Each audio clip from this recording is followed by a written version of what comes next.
Good morning, everyone. Welcome to the 12th day of our marketing program or marketing strategies during difficult times. Today, we are fortunate to have with us Mr. Pramod Kumar from Gati Limited.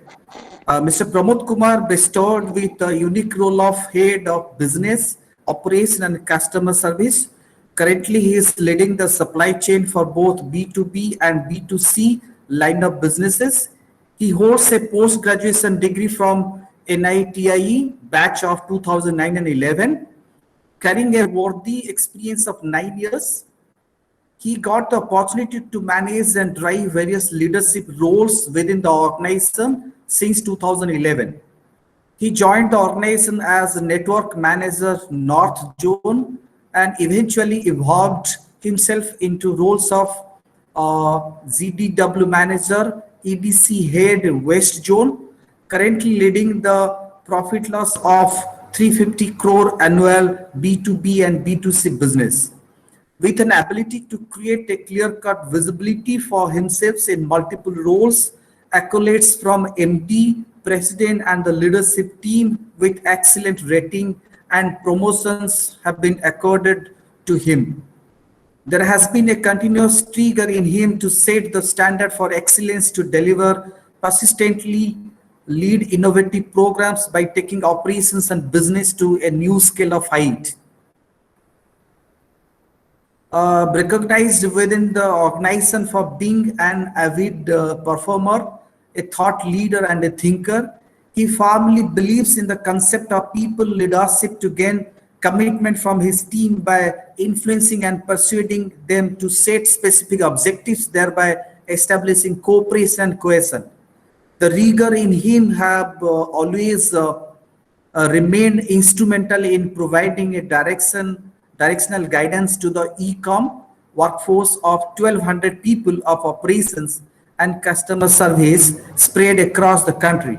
Overall, the quantum of operations for both B2C and B2B in the tune of 2.5 lakhs packages per day. Spreaded the process set up to design the end-to-end solution from order acquisition to delivery by managing resource availability in line with month on month, quarter on quarter and year in year business growth along with operating expenses. Formulated and rolled out SPOs for smooth functioning of the product and services to match and deal with top clients.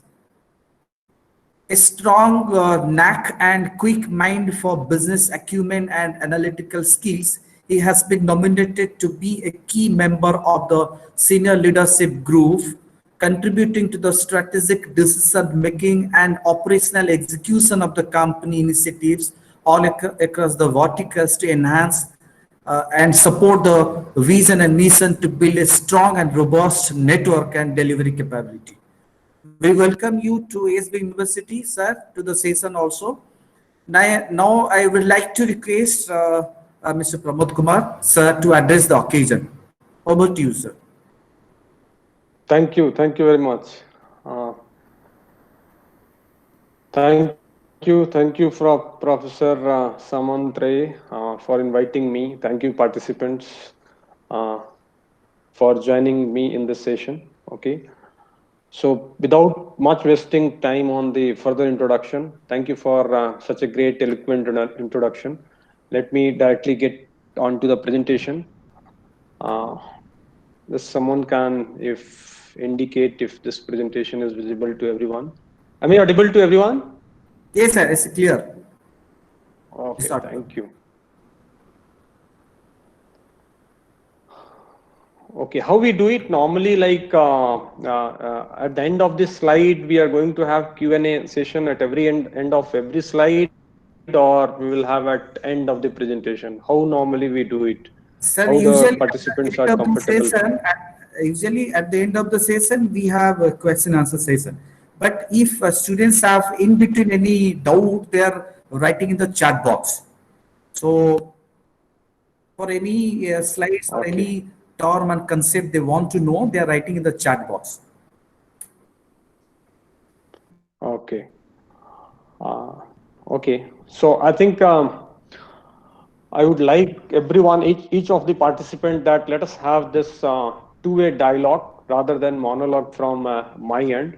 So whenever you have any doubt, any confusion, any clarification, reflection, even also observation about the slide and the content and the concept that we are going to discuss it here, please raise it. It could be through the chat box, or even if it is required to have the one-to-one discussion, you can unmute and discuss it.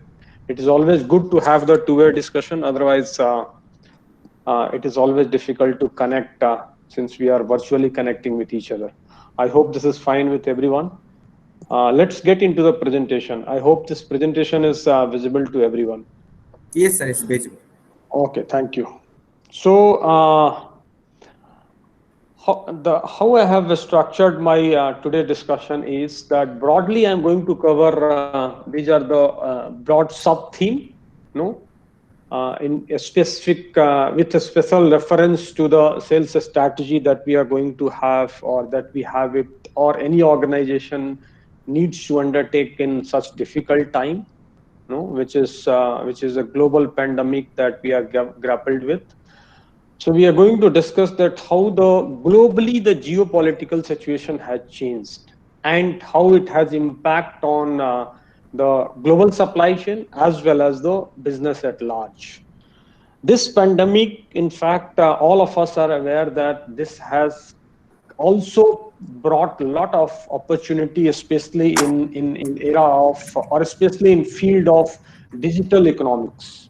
No, digital economics is the one area which is taking shape and not taking shape. In fact, it is creating a wave of opportunity for all businesses. Then the third thing that we are going to discuss is the leading sales to the COVID crisis, meaning what are the strategies that we are going to have it and the organizations are undertaking, or definitely they must have it to sail through definitely and to sail through smoothly in this difficult time. We will also talk about the some of the critical actions, granular actions that one has to look into it, be it a sales professional or business professional or organization at large. No? Then we'll see that this COVID and this pandemic, how it has created new wave of business lines. There are many niche market which were not evolved to the extent that it has evolved, and it has given a lot of impetus in this difficult time, and future is going to be largely dependent upon them. We'll also see that broadly what are the broad learnings that we have it out of this COVID, out of this pandemic, especially with reference to the India industry. Okay, India in. Then, since I come from a supply chain background, and largely I deal the business, supply chain, business operations, customer service, business development. So I wanted to give some flavor that how the supply chain has changed, how the supply chain business has changed, and what are the challenges that we have faced, and what are the opportunities that we are deriving out of that. So I hope broadly this agenda is this agenda is fine with everyone, and everyone is going to get derive maximum benefit out of this discussion. Again, I repeat that I would expect everyone to engage with it. Okay, wherever you find that there is some reflection that you need to bring it out, please speak up and raise your voice. Okay, so that we can have the engagement from both, and I could clarify in whatever the best possible way I could do. Okay. Now I'll move to the next slide, no, which is about the first agenda of our presentation, that how the changed as of now. So definitely the this COVID has changed the world order. No, when I'm saying the world order has been changed, meaning there is a lot of realignment in the different regions. There are many Asian countries who are realigned and regrouped. No, definitely this has been largely led by none other than our own country, which is India. And there are other North American countries also, they have realigned. European countries also, they have realigned. The trigger has, as we know, that this COVID crisis started it or emanated from, or epicenter of the this crisis has been China. And China being one of the factory of the world.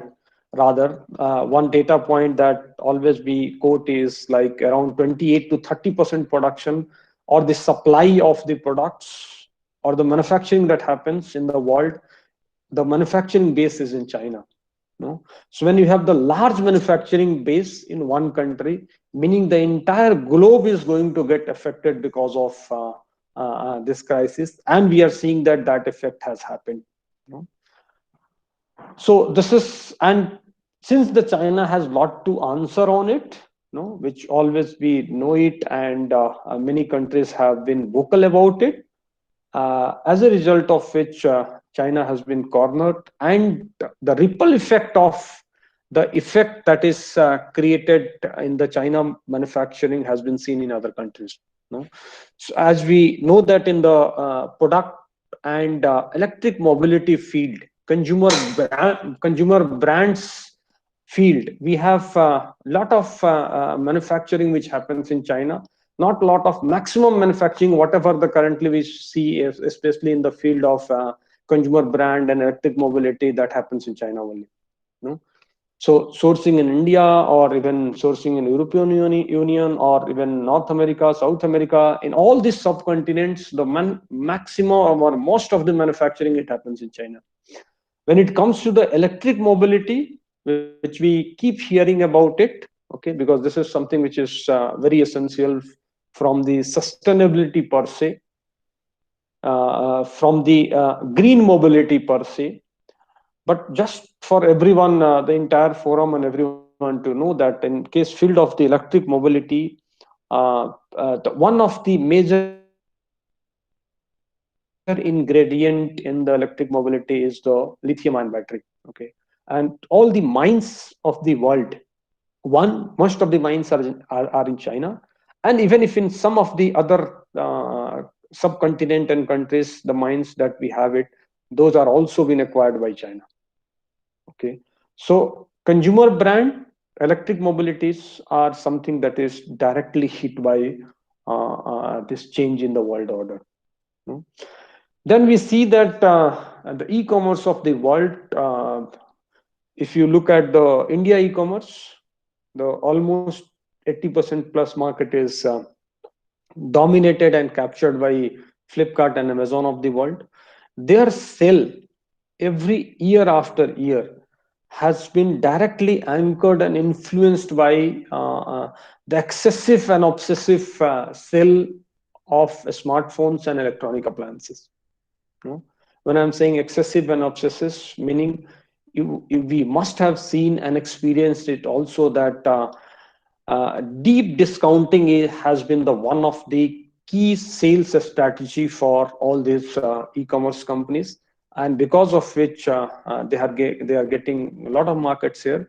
But this deep discount sales strategy that they have adopted it, that are largely because of the low cost production that happens in China. And since the supply from China is affected, definitely the e-commerce led businesses are also going to get affected. So they have to now think about a newer and the different strategy, sales strategy, so as to promote the more and more local stores. They're going to get registered on their platform, and they should have the similar kind of inventory and similar kind of value proposition selection that they are going to offer it. For that to happen, they need to be the more and more promoting the local stores and local companies to get registered on their platform. The next thing that is that has got beating is the funding, the investment for the many companies. So there are large number of China-based fund houses. They had a lot of deep pocket investment in India and even in some of the other countries. So that has also been kind of come into the lingo, because that is not able to decide it. That is not getting decided and formalized. Finally, this is something which is going to create a lot of opportunities for a country like India. No, but this opportunity can only be capitalized. This opportunity can only be, in fact, see the light of the day if we have lot of policy related decisions that our government has to do, a lot of push that is required on the ease of doing business, no, the total ecosystem which needs to evolve and needs to improve. The other thing that government has to do is the land reform, no, which is something has been the one of the pain area of industry. Wherever we see that there is any industry to be set up, we know that how difficult it is to acquire a land. No? You have local influence, you have the local municipality influence, local government influence, you have the agricultural land, non-agricultural land, green zone, next to highway, barren land. So there are so many things, so many regulatory compliances that we have it in place, which are kind of making the business to expand the way it should be expanding and the way it happens in China. Just to tell you, like in other countries, especially in China and Singapore, China is the one country where wherever they want the land to be acquired, they are regimental society. Like government can acquire land anytime at any place, no, and they have hardly any decent voice which is going to come against the government, no. So that is how they drive business. Of course, there are a lot of demerits to that approach. Unlike them, we are a democratic country, and here we have voices from the different corners of the society, and everything has to be heard and taken into consideration while taking any decision, which is fair. But at the same time, the business has to flourish, the industry has to expand, the economy, the size of economy has to increase, and for that to happen, land acquisition is something which is very critical to the business. The other one is the land reform, labor reform. Labor reform is something which has also not happened, no, in this country. This needs definitely a revolution, okay, because there are many states, although there are improvements if we compare the labor laws that we had it in in 80s or 70s or 90s, you know. So if we see the improvement from there onwards, definitely the things have improved. You know, we used to had that trade union, labor union everywhere in every organization, at least to each to our mind and each to the business. Definitely that problem has kind of subdued, but still a lot more needs to be done. Hmm? The next and final one in this, which a country like India needs to do, is to easy access to capital. Especially this is for the young entrepreneurs, especially for the people who have the instinctive ability to do their own business. You know? So we cannot have the idea which is getting died down because of the difficulty in getting the fund. It could be through the various sources. It could be through the banks or through the VC capital, through the VCs, through the small investors, through the seed fund, through the any of the other institutional investor, whatever, what I mean, etc., etc. Okay, so there are multiple sources, but definitely the government has to ease down the many of the regulation which will help in terms of getting the access to the capital to the new entrants or the new entrepreneurs. Okay, I am moving to the next slide. I hope you guys are able to connect it. If there is anything to be clarified, please quickly flag it off so that I can clarify, and then we can move on to the next slide.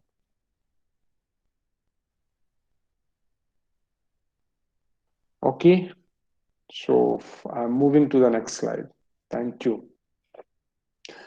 Now, how this COVID and the pandemic, global pandemic, has changed the the overall economics or the business economics.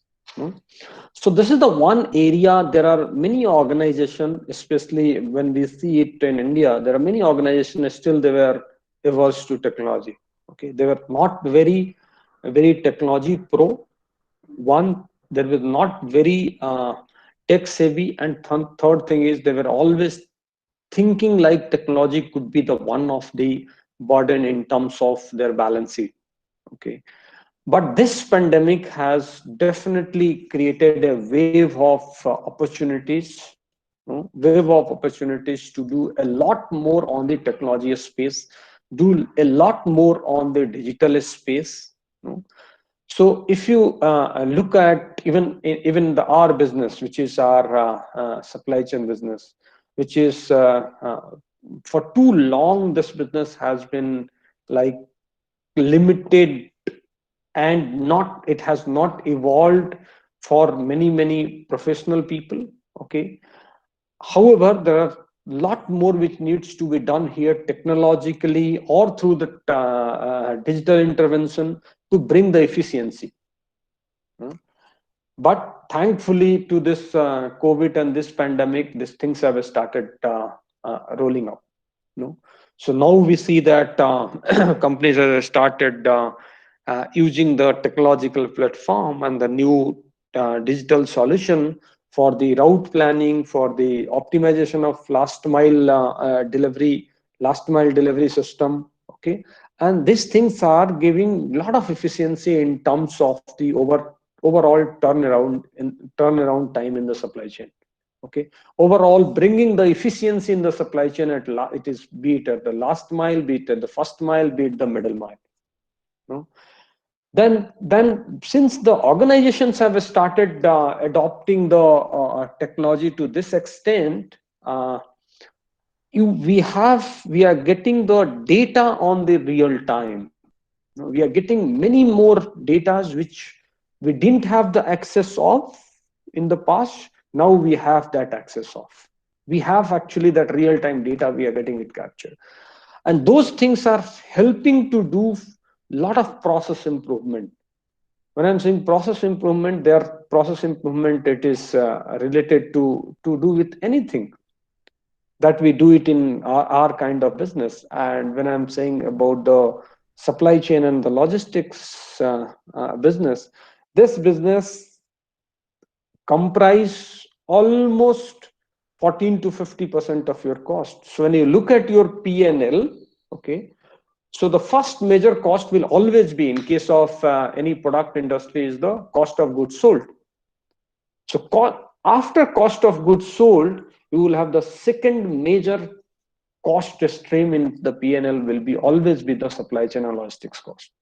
Okay, meaning there are a lot of efficiency or the productivity that needs to be brought into it, which cannot be done until unless you have the excessive or the adequate usage of utilization of technology.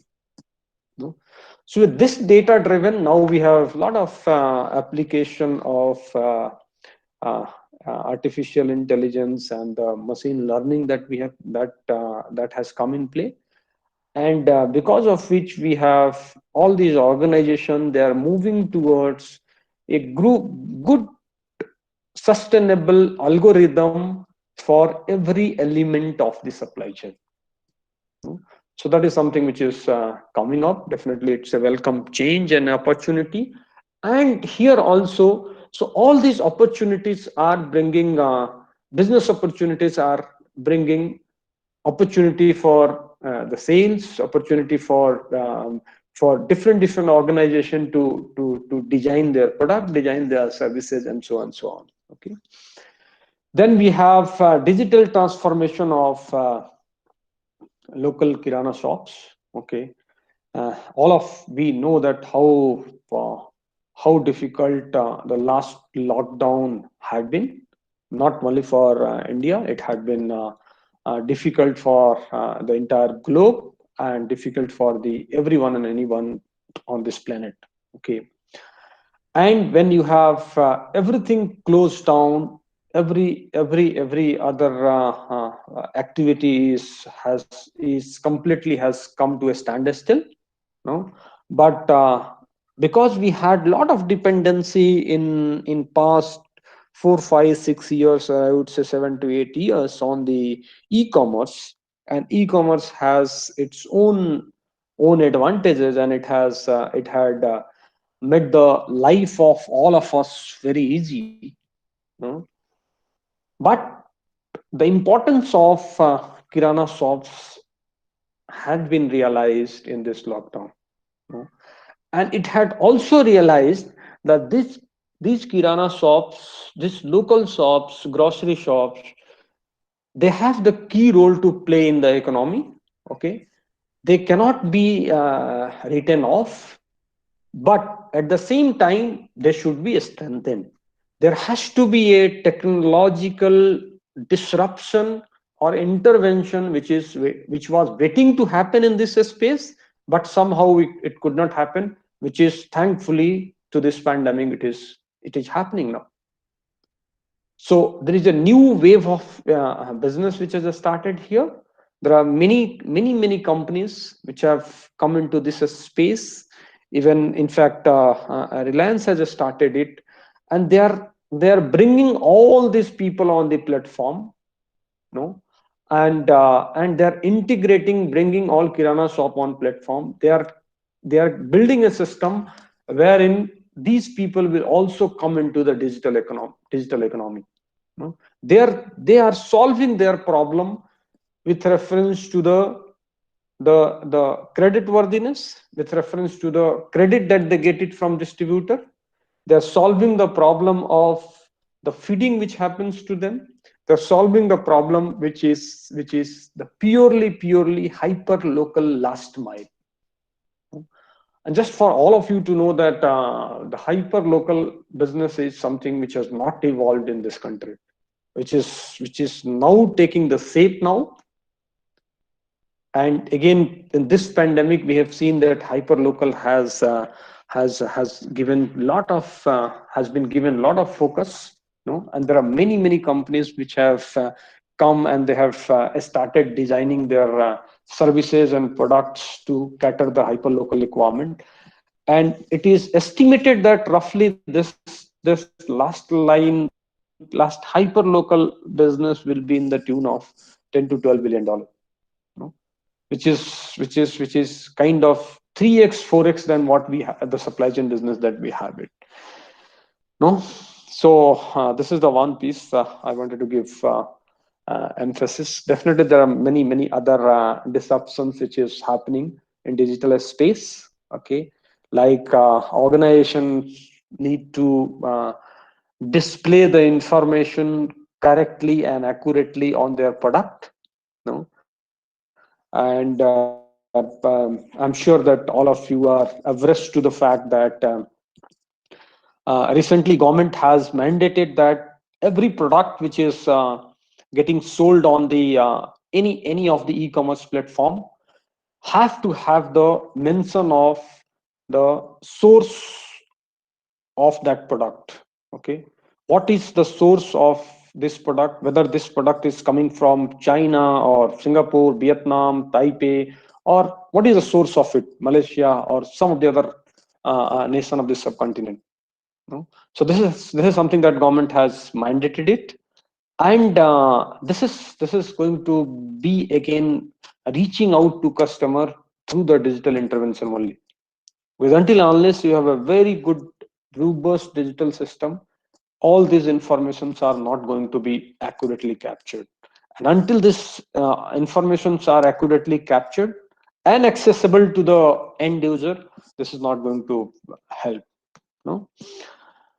So this is the other piece. Then digital economies has and the digital disruption has also important um, importance in terms of integrating the overall supply chain. So as of now, if you see that the overall supply chain is not integrated to the extent it is required. No, so even if we go on the e-commerce platform, and the uh,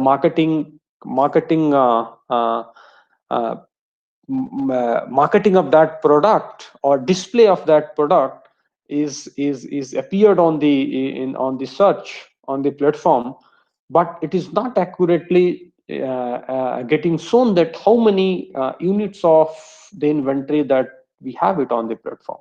Okay, whether that unit is 1, 2, 3, 4, or it is sold out.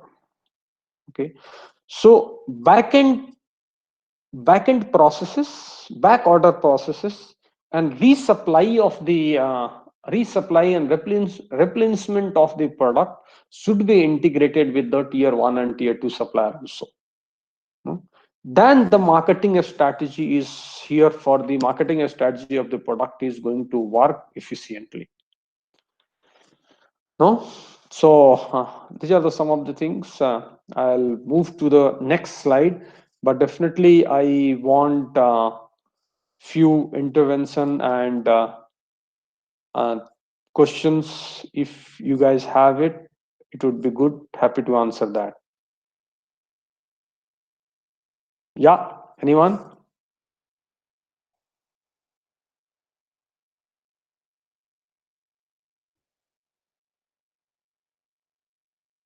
As of now, we are yet to in fact get into the our sole agenda and main agenda of the sales strategy, but definitely on the overall change in the global business dynamics, I would expect some of you to engage and at least ask few questions if you have it in mind.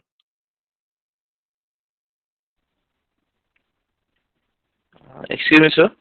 Yep, sure. Anshuman. Sir, can you explain once again LMD approach? Okay. Third point. So LMD, I will just park it here. I will touch it in detail in subsequent slide, maybe at the end, because I have very detailed used case study. Okay, industry specific business problem that I talked about at the beginning. I will explain it in detail. Yeah. Sure, sir. Thank you. Yeah. Anyone else? Any other comment?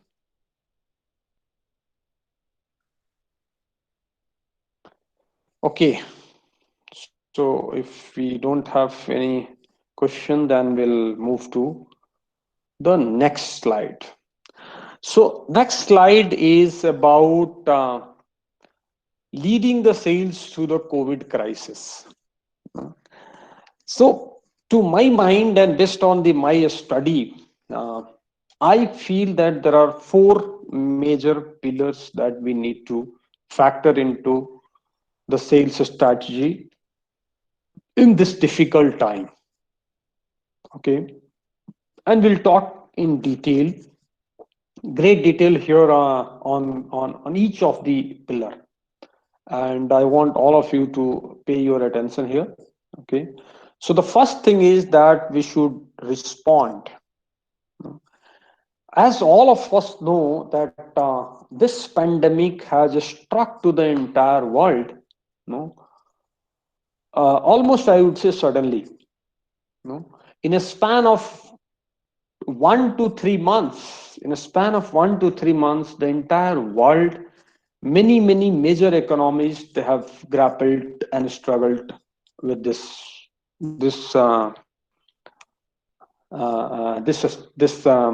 pandemic.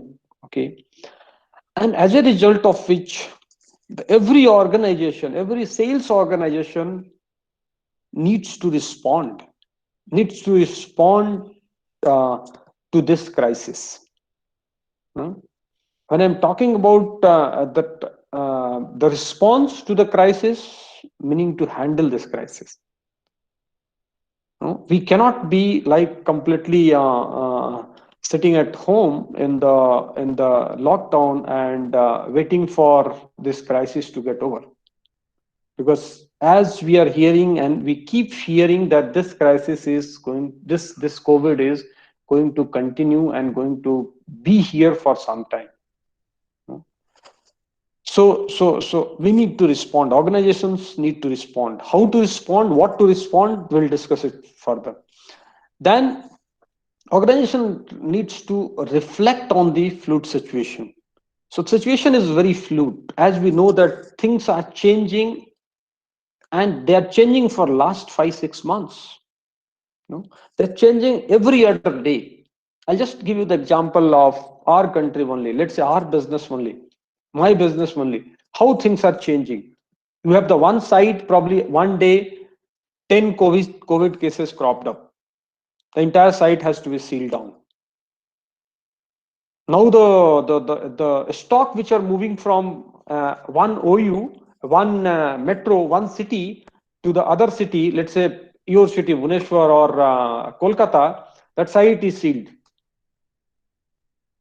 Just for all of you to know that Bhubaneswar, my Gati site was sealed for almost 1 month, because we had the 10 to 15, 12 to 15 cases in that site, and local authorities, they didn't allow us to open it.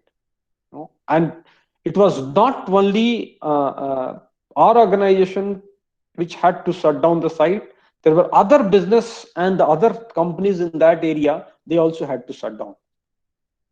Now how business is going to respond and reflect to this situation, how the sales strategy is going to be, because now the stock which are going to sold out in that particular state and geography, that business is completely gone away.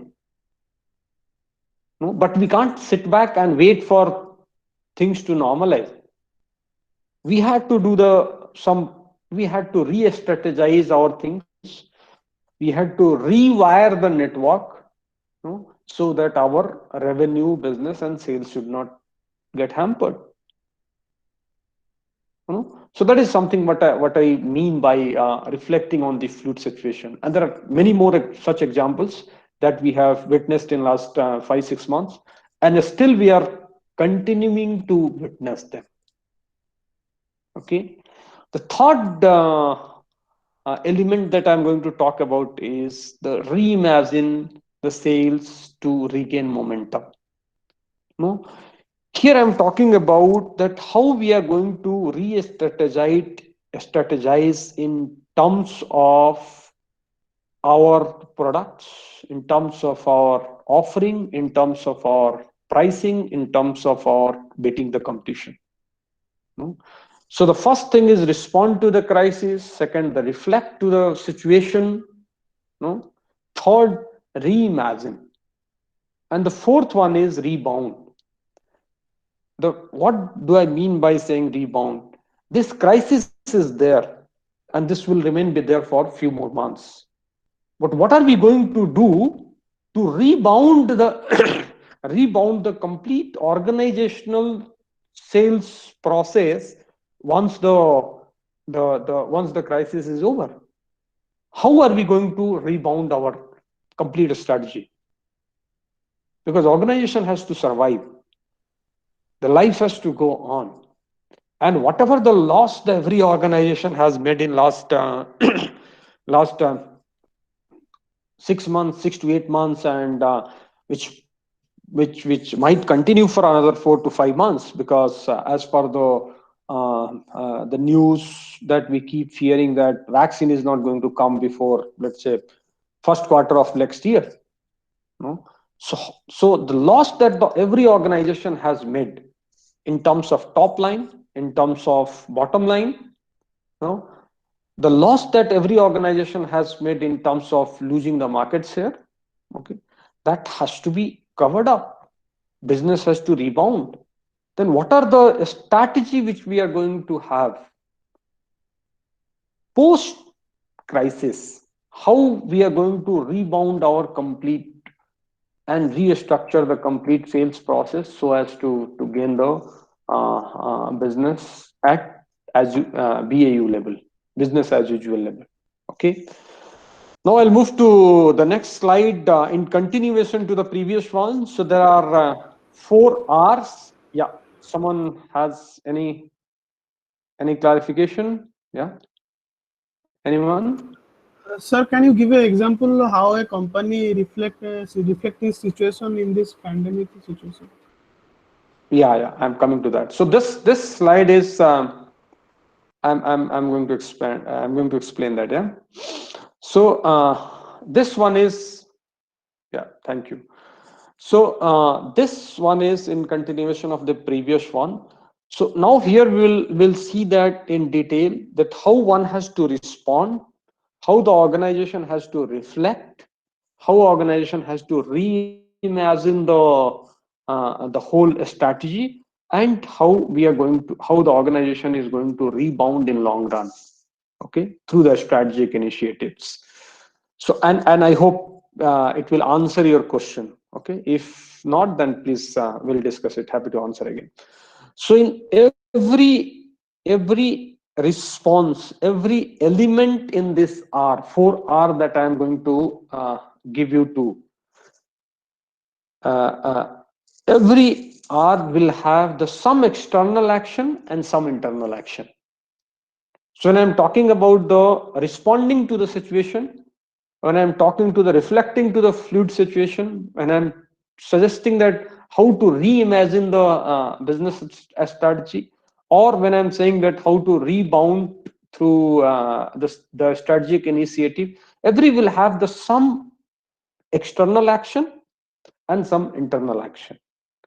Of course, the organization only has to influence the both external as well as the internal actions, but there are some of the direct internal action which they are internal to the organization, and there are external actions which organization has to influence, but this has to be executed at customer end. Like the first thing that we need to that we are going to talk about is the response. So how this the response is going to be, or the organizations are responding, in the first, let's say, 1 month to 2 months, how they responded or how they ought to have responded. Okay, so on external front, external actions, organization need to support customers. When I'm saying that support customers, meaning when a service provider or a product company or a brand company or an OEM is just struggling in this difficult time, so is customer. If we have the P&L stress on the P&L stress because of this pandemic, so is with the customer. So here the organization has to support customer in terms of responding to their product and pricing need. So there are many products in this crisis which for which the demand, like it region up and it shot up to the roof. So how the product OEM or a brand is going to support customer in terms of supply of those products. Second, our customers also, they are going to have the pressure on their own internal cost, on own internal P&L. How the brand is going to support in terms of giving the some short term, let's say, price advantage to customer, so that customer can manage its cash flow, manage its working capital. Okay, so that is the one. Then while responding to it, definitely this we talked about on the digital economic slide, that we need to be more and more of it, we need to be doing the digital communication, and through the some of the remote channels. There is a paradigm shift, and paradigm shift in terms of doing many activities digitally. So like we in our organization now, all these customers meet that is happening, it is happening through the any of the VC platform, virtual platform, which was very unlikely in pre-COVID time. Even customers would not like to connect through VC or connect through any of the virtual medium. They were also very comfortable in doing the face-to-face meeting. one-to-one. So there is just paradigm shift in terms of in terms of the communication that we are doing from to the customer and vice versa. Okay, and this has the very good impact on bringing the efficiency and productivity in the system. Like a salesperson who used to do 2 calls or 3 calls in pre-COVID time, probably he will be able to do 5 calls in a day. It is through a common platform. It is through a virtual medium. No, there are 5 people who are sitting in different 5 different cities. They can connect. They can connect and do that e-meeting with the customer. No, so that is something which is I am talking about the external actions that we need to do.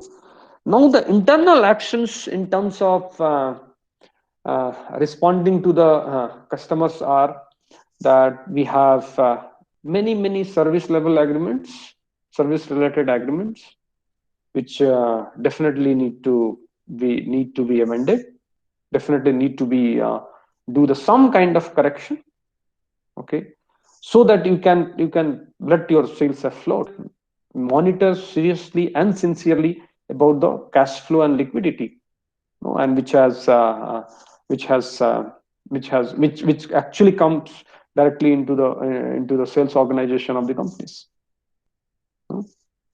Then finally, when I'm talking about responding as a part of the sales strategy, is you have to equip your team. You have to equip your team with the remote selling tools. No? Because all these remote selling tools, until and unless a salesperson will have the entire objective of the overall, the bigger picture, the larger objective of the organization is going to get failed.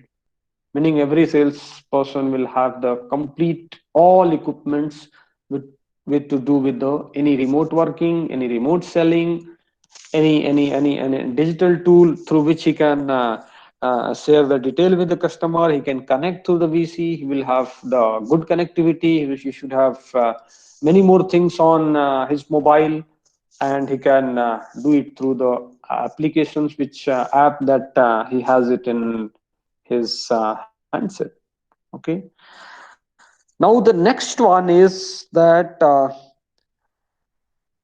how organizations should reflect in short to mid term, no, which is 3 to 12 months. Okay, and as I said that you will have to revisit business plans and scenarios.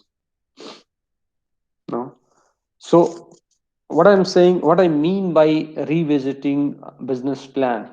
No, so let's take example, as I said, for our organization only, or let's say some other one more example, and then we'll come to this organization. So in e-commerce, there were many platforms. They were dealing with the product categories which were for customer were the discretionary expense. No, like I'll tell you, the e-commerce companies which are largely into apparels, that let's say large product categories would be to do with apparel, like Mintras of the world. They are mostly into apparel. They are mostly into the fashion products. Okay, there are many other e-commerce companies who are into jewelry, no, or some cosmetics, Nika.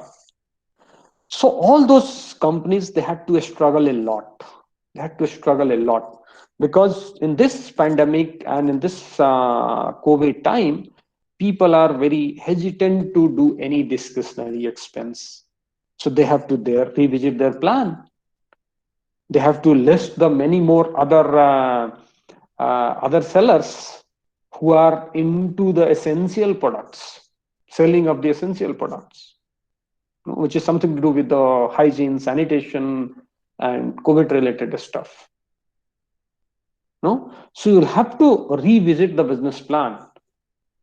No? Similarly, for business supply chain business like us, if there is one territory which is in which continues to be in lockdown, or there is one issue disruption which has happened because of the COVID, we need to change our strategy to do the business in some other territory. Okay. Then we have to continue to track the pipelines, the potential that we have it, and the lead that we have it. I'm sure all these organizations and every organization will have the lead management tool. Okay, meaning customers which are in pipeline. So that is critically needs to be evaluated, because there are many customers, many leads which you have it in your pipeline. Probably the business and the world has changed for them. No? So they would no more be the your prospect, your lead, because things have changed for them. No, then definitely you will have to, for organization, and these are the internal actions I'm saying. These are the internal. Top three are the internal actions. Bottom two are the external actions.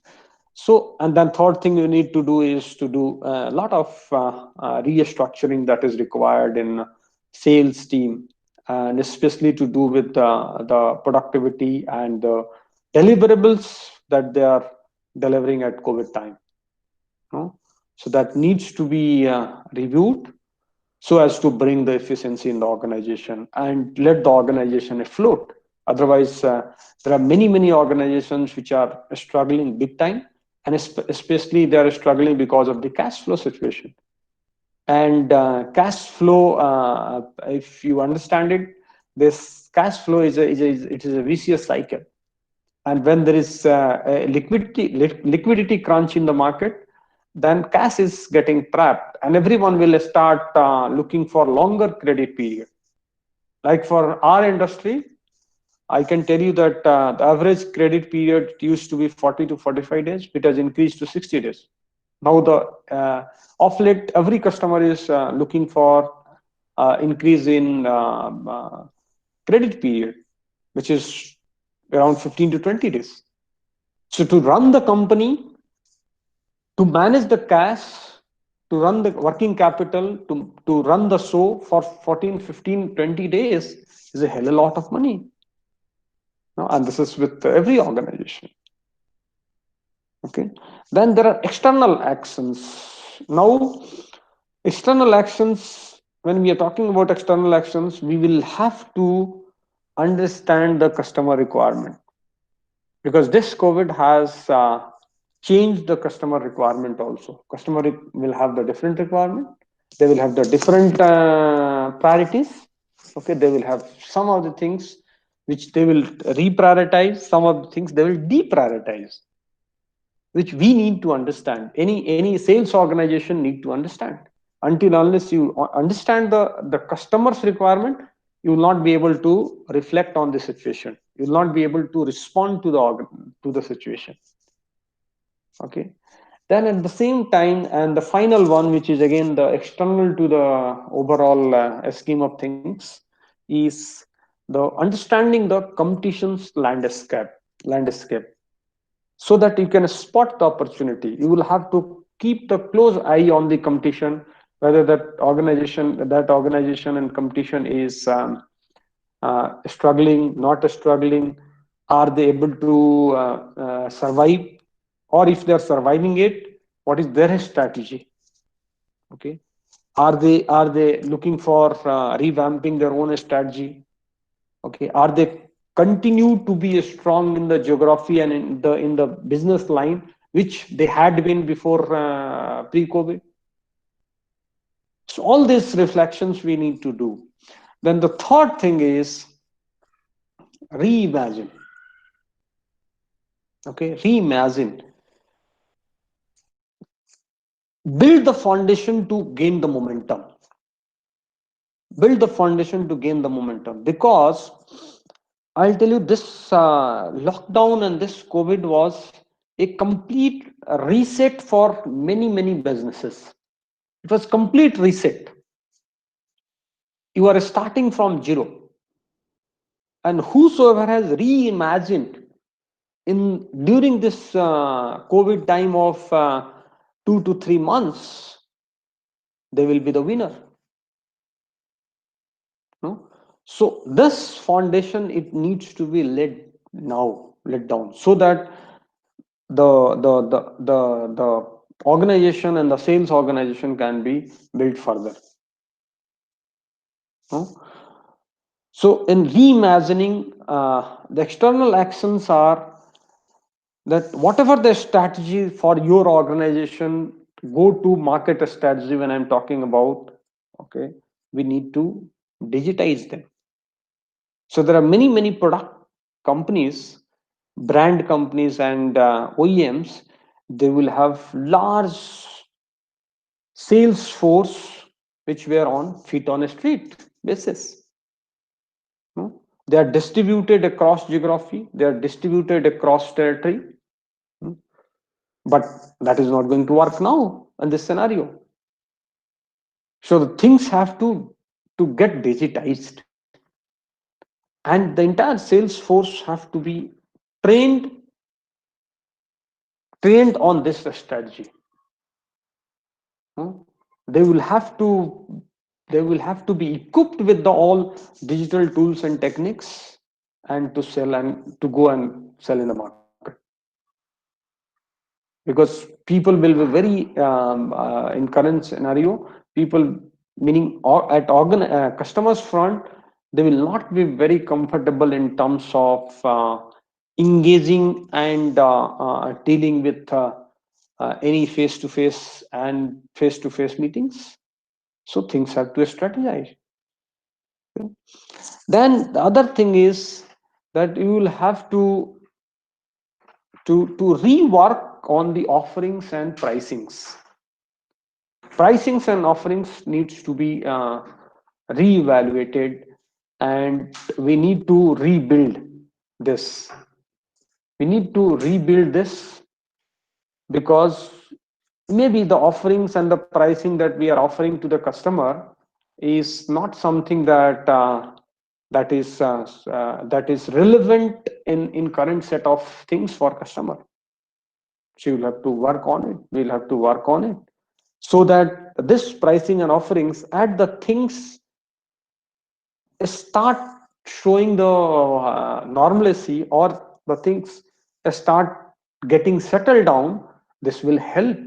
This will help in terms of outbeating and over smarting the competition. So we need to update.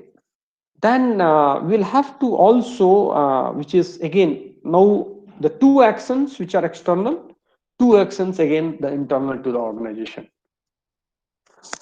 So the third action which is internal to the organization is that the backend data support and the customer service management, client relationship management, all these things needs to rebuild.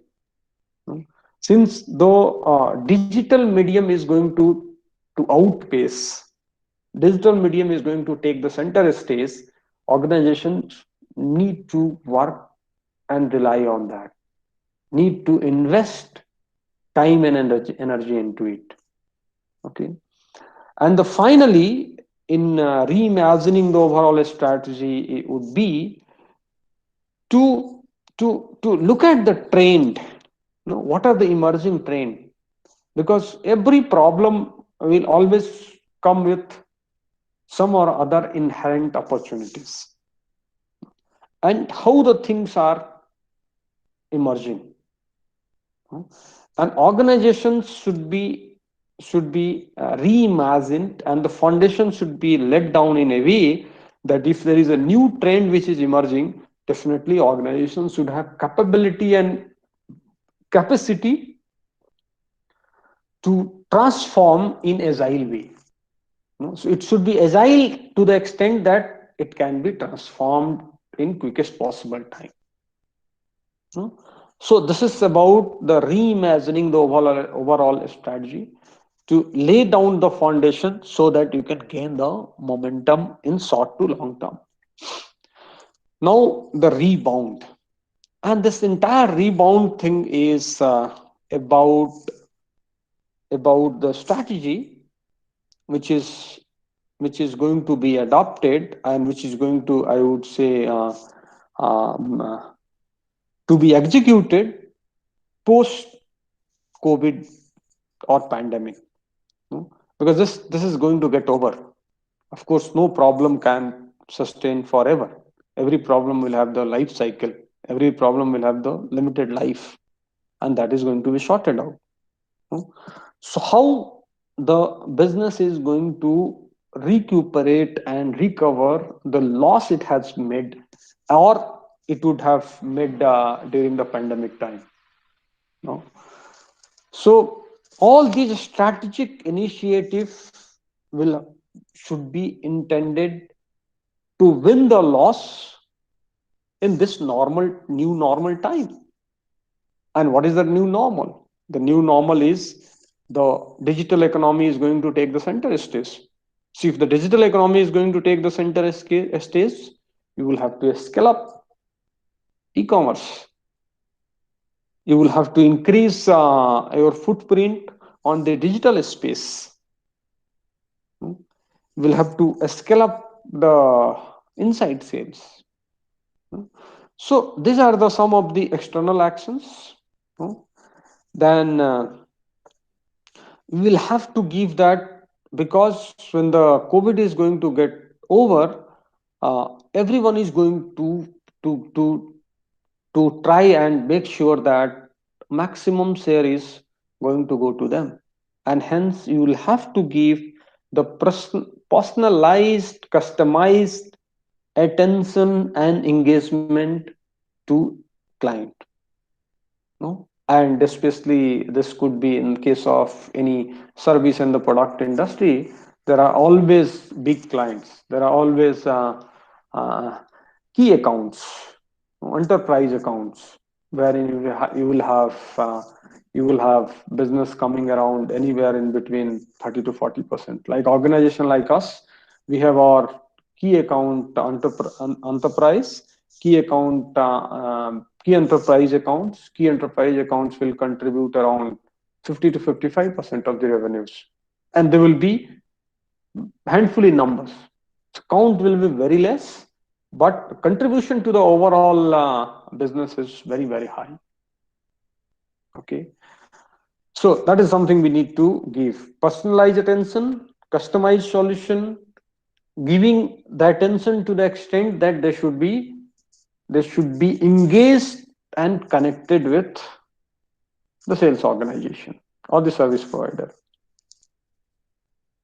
Okay, then post COVID, we also need to see that all this churn within the team, which happens, which is either triggered by, let's say, external factors, meaning if you have some issue or a stress on the PNL, definitely it is there is that is going to have the impact on the workforce.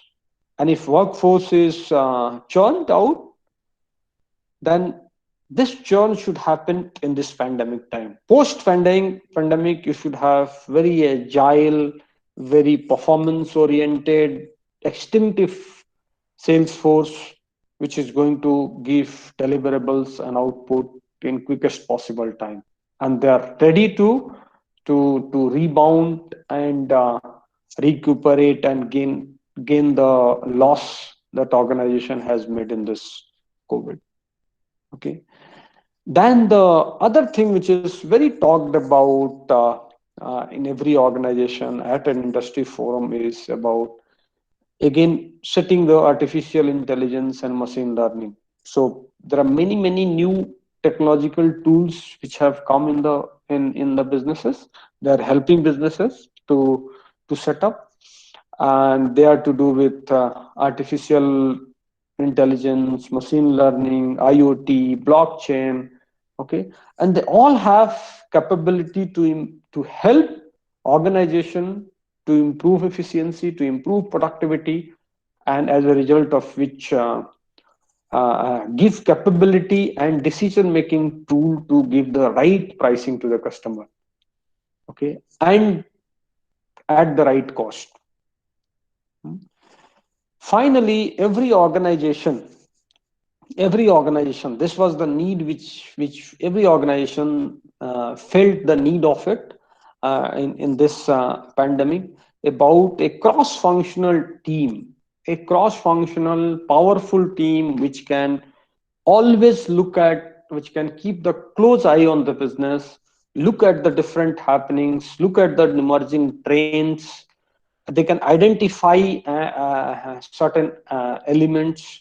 They can prioritize the action and see that how best this digital space is going to help to improve the business and rebuild for the future. So this is all about the 4R, okay, for B2B, or I would say this is also can work in B2C, but largely into the B2C sales organization, okay, where we need to respond as quickly as possible. We need to reflect to the fluid situation in terms of revisiting the business plans, okay, ensuring that we have a plan, BCP plan, which is business continuity plan. Then we are also like reimagining the overall business. We are laying the foundation stone for organization to gain the momentum, okay, and then finally we have to rebound. The moment the crisis gets over, the organization has to rebound and make sure that they are recovering the loss that would have made in this crisis, okay. So that is all about 4R, which is a very critical thing in this COVID time. I will again stop and invite here to take few questions. Okay, I can see that there are questions here. Okay, does this impact depending on both external and internal difference from organization to organization?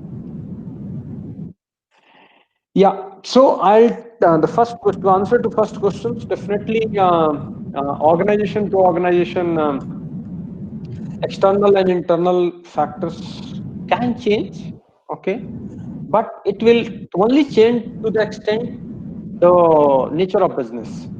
So like there will be some element in B2B external space will be little different and B2C will be different. So in B2B also, if the organization is a product OEM, okay, they have the physical product. In that case, external actions will be little different. If it is the service industry, will have the little different external actions. Okay, nothing beyond that. How did revisiting the initial business plan help the business in this pandemic, or what were the takeaways? Okay, was there any criteria of Okay, let me take one by one. Ansuman, can you unmute and clarify this question? Repeat it once again. Sure, sure. Yeah. Sir, I was asking, you must be having the initial business plan, but in this situation, there are different challenges or any opportunities you must have taken. But you said that you revisited the initial business plans. So, what were the takeaways from the initial business plans, or what are the changes you made? Got it. So let me try and answer. So let's say the initial business plans. I would request. I'm going to request everyone to please go on mute. Someone has unmuted. Thank you. No. Yeah. Thank you. Thank you. Thank you very much. So the initial plan, let's say for the financial year, it could be either 1920 or 2021 also, would be sales plan would be industry specific. Okay, let's say for I will take the my industry. Okay, supply chain industry. If a supply chain industry has the business plan for the year, we prepare our business plans industry specific. Meaning, my business are going to be, let's say, 25% business is going to be from automobile. Remaining 25 or 30% will come from electronics. 20% will come from pharma. 10-15% will come from apparel. Okay, and then engineering goods and engineering goods and some of the other food stuff will contribute 10-15%. Okay, when this crisis has struck, your entire automobile crushed to zero, your entire apparel dialed down to zero, your entire almost other electronic manufacturing reduced to zero. No, so when you have one or two or three industry verticals have completely reduced and came to a standstill, then you need to revisit the plan. And what is that plan? Revisiting plan. When I'm saying revisiting the business plan, what does it mean? It means that we are going to do more and more of pharma, okay, which was as kind of at its best, doing 2x, 3x growth. Second, we are going to change the product offerings. When I'm saying product offering, for us it is service industry, meaning service offerings. So for one customer, if I am giving a PTL services, part load services, can I give him full truckload services also, which was in high demand in the initial phase of the COVID. Okay, then the other industry vertical which has started doing extremely well is to do with the grocery. Okay, then hyperlocal business. Hyperlocal meaning within city delivery, within metro deliveries, last mile deliveries. It could be any product line. Then the new vertical which has started doing well for all these companies are the pharma e-commerce. Then there are other new verticals like product lines which are to do with COVID, meaning we had huge movement, and that where the one of the critical factor in our plan was the movement of sanitizers. Then you had some of the other COVID related stuff. So revisiting the initial business plan, of course, it will vary little from industry to industry and organization to organization. But revisiting means that the industry, let's say, which are not doing well, we need to switch to other industry where we are doing well. Second, we need to create the offerings which is best suited for that industry. I need to create the services that is required for that industry. Okay, and so that was on the revisiting plan. I hope I answered your question. The other question your other question is, was there any criteria of reviewing the sales team, whatever the challenges faced, and how the cross-functional team carried out execution in case of growing business digitally? Okay, so I'll answer this last question first, and then I'll come to the first one, the second one. So the last one is how the cross-functional team helped in terms of giving and driving the business digitally. So cross-functional team has a very pivotal role into it. Okay, so when we are moving anything and everything that we do it as of now physically to the digitally, okay, especially in the sales space and business space, cross-functional team has huge role to play, huge role to play. Like, let me take the example of the one called cross-functional team, which is technology team, IT team. So they had to make sure that the let's say for organization like us, which is spreaded all across the country, they have to make sure that every look and corner is connected technologically, real time, and with all tools and techniques. They have the right app in their laptop, right app in their mobile phones, and they are connected every time. Okay, then there's a cross functional team, let's say other team which is HR. They had the very difficult time, because at one place you had the one COVID case, other place you had the two COVID case, some places you have the 10 COVID cases. One place site is getting closed, other place someone is to be hospitalized, some third place there's some other medical exigency, no?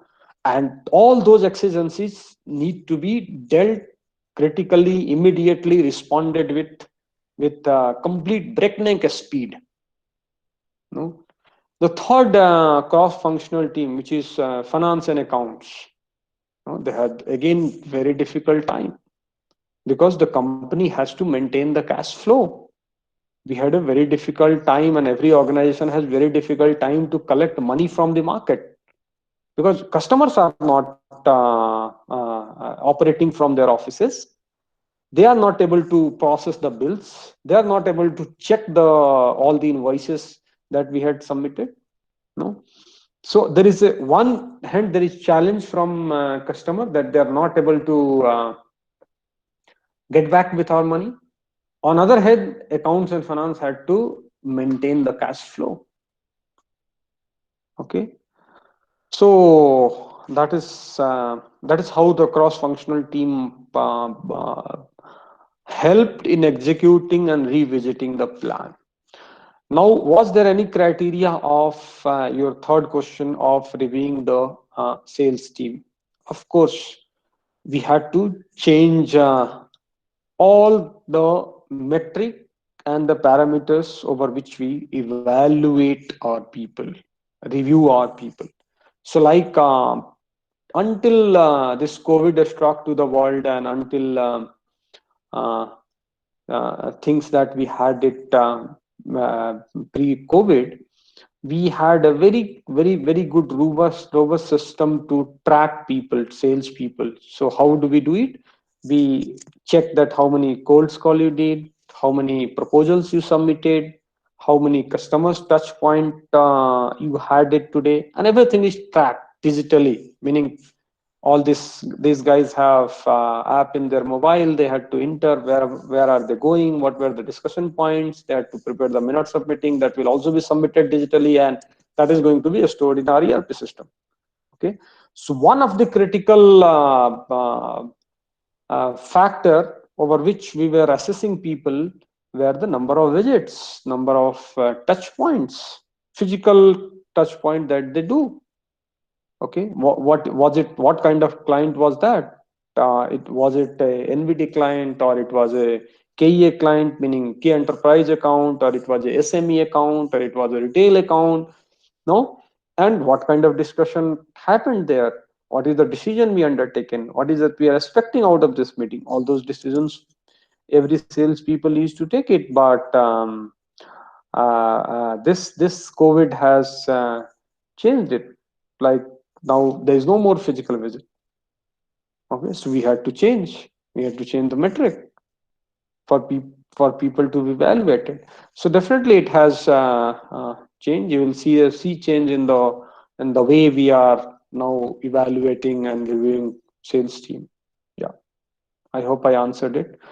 There is other last question from Mr. Siv Prasad Aryal. Ansuman, I hope I answered your question. Okay, thank Yes, you. yes, sir. Thank you so much.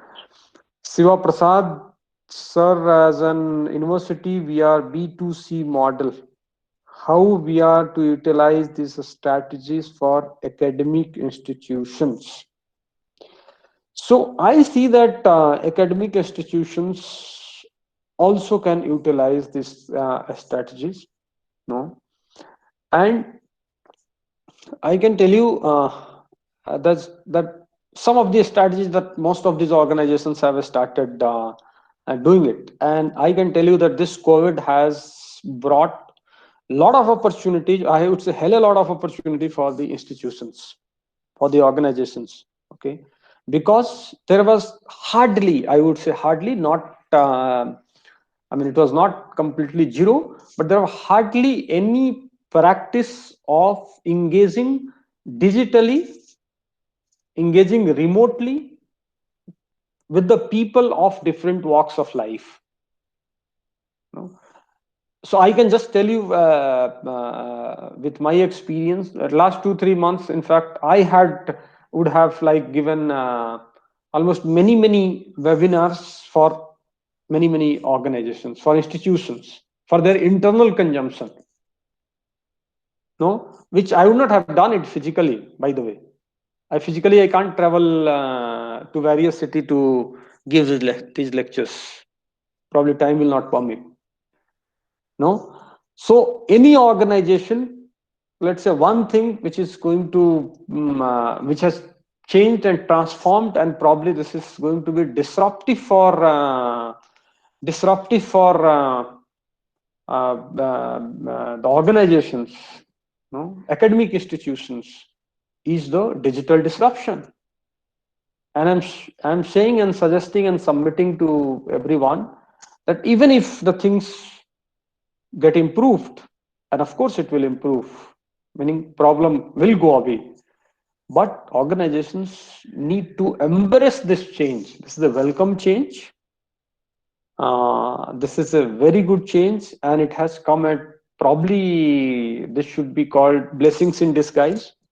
No? It has come, let us embrace it and take the maximum benefit out of it.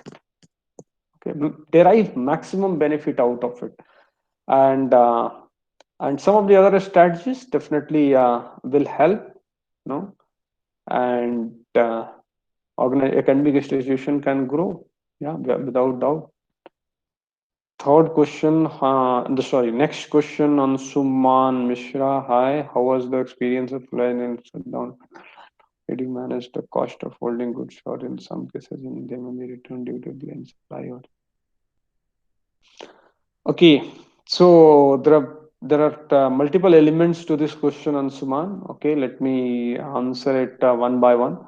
So the first thing is, let me tell you that it was the nightmare for every supply chain professional. It was nightmare. Overnight, country has went into lockdown. No, every day we handle 4,000 trucks. Every day my throughput to the organization would be 30,000 tons of cargo that get into the network. And the moment it is a supply chain industry, if the input continued for 2-3 days and output got stuck, it is a complete blockade. No, we had large number of trucks. They were parked on highways. We had large number of drivers stranded on the highways. We had large number of people struck at various part of the city. No, so it was nightmare, I would say, the least. No, but as the lockdown passes by, as the days started moving on, somehow we also, like, that human has unlimited strength. Human being has unlimited strength. No? Only thing is that we need time. If you are given time, then we can endure any challenge. No?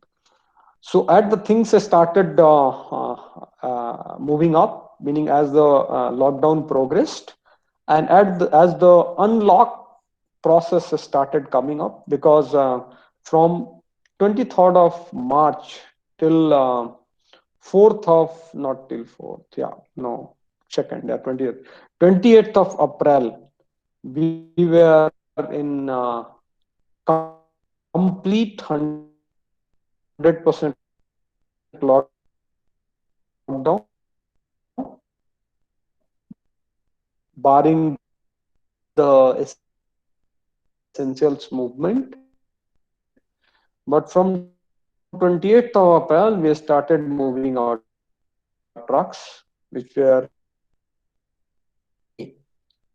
we had almost normalized the truck movement. However, cities were in close, cities were in lockdown stages, so there were hardly customers, any customers to accept the delivery. So that was another difficult time. We had to manage our people, we had to manage our food for the people. We had to people started rushing to their native that the fourth thing, this lockdown is going to get over.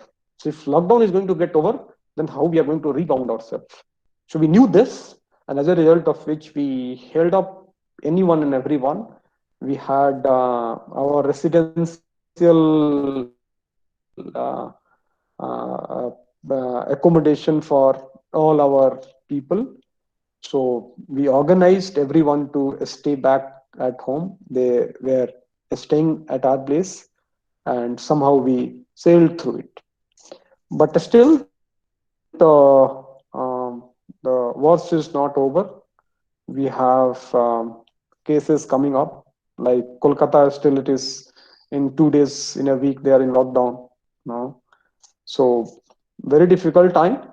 But I'm saying that no problem can continue for long if we are determined to get rid of that. So now we are determined to get rid of that. On coming to the last question, yeah, of course we didn't return any goods because of delay. Customers knew it, that delay is not an account of the service provider failure. It was on account of the external factor, and hence they accepted it. So there was no return. Yes, there were certain returns, but that were purely concentrated and confined into certain industries, and especially to do with the modern retail, no apparel industries, no. So and a couple of other product lines. So therein you had, because malls and other modern retail counters and retail counters, they were last to get opened, and as a result of which uh, we had to return back those inventories to customers back, consignor back. You prepared any special terms and conditions? No, not as such. So we had always in every contract you have force measures. Force measures you will have it, and we invoked force measures so that we should safeguard our interest, because we can't burn ourselves because of any external factors which are we are grappled with. So we invoke force measures. Okay, that is one. Second, definitely we started. We went back to customers, and then we started talking about the COVID surcharge. Okay, because we had huge spike in surge in the cost of operation, as a result of which we wanted our customers to pay back. Second thing is, we had cost surge in the cost of operation because of the fuel diesel price volatility. We have almost around 20-25% diesel prices, which has gone up if you compare from April. And this is the industry where you have around your 60% line haul operation cost will be contributed by diesel. Okay, and hence we had to revisit to customers and submit our request that they need to help us in terms of giving some COVID surcharge.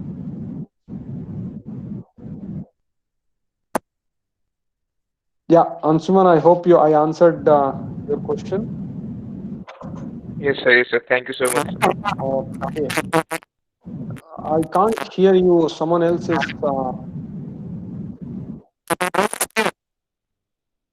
I can't hear you. If anyone else is able to hear him.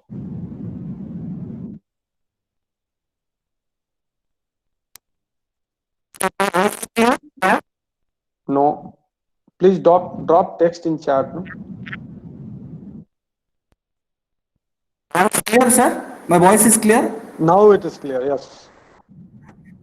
Okay, sir. Sorry to intervene. Sir, actually, we have planned for the validity session at 1 p.m. So today guest is waiting to join, sir. So quickly we will ask or take few questions of the participants so that we will conclude, sir. It's a request to you, sir. Sure. Yeah, sure, of course. Yeah, So I'm so requesting, yes, sir. rest of the people also can probably unmute and ask few questions, and then maybe we'll quickly wrap up. Yes, I request all the participants to ask the questions so that quickly we will conclude.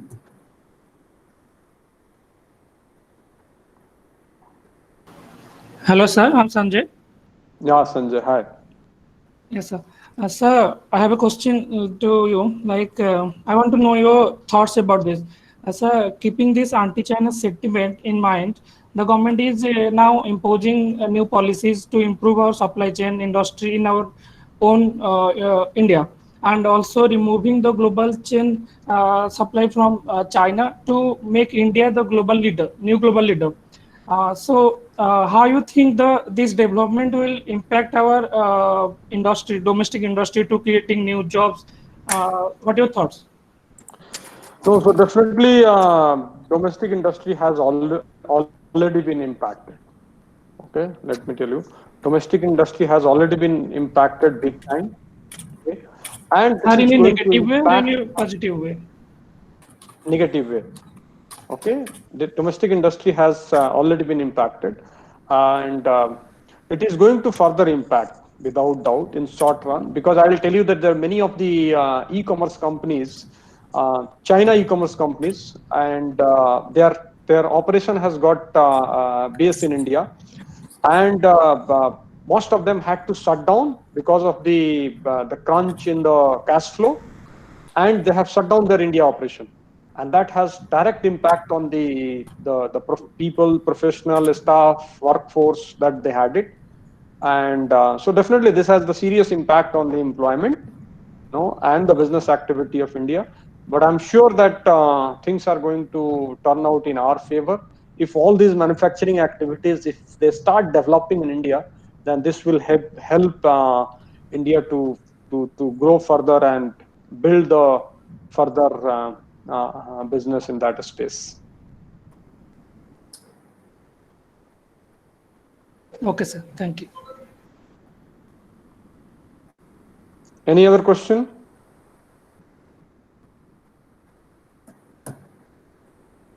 Good afternoon, Mr. Pramod. I am Dr. Hi, Samant Rai. Professor. Yeah, Professor. Hi. Thank you. Very nice talk, nice Thank you. information. As usual, Thank, your informations are great. thank you. Thank you very much. So nice of you. Would have listened to you more because of this posit time we guess. It's all right. It's all right. Thank you. We'll catch up. So next, we'll catch up next time. Sure, sure, sure. Yeah. Definitely.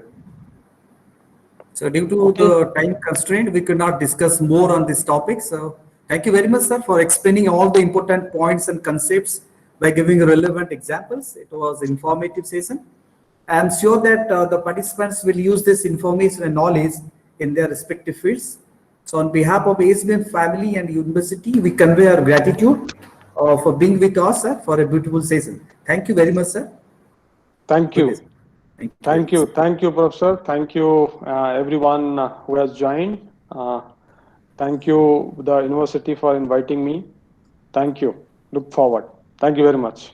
Yeah. Good day, sir. Thank you. Thank you. So I request Professor Samantra sir to proceed for the validity session. Our guest already has joined. Good afternoon, sir.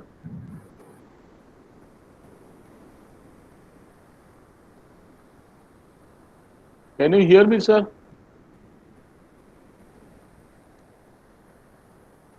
Good afternoon, sir.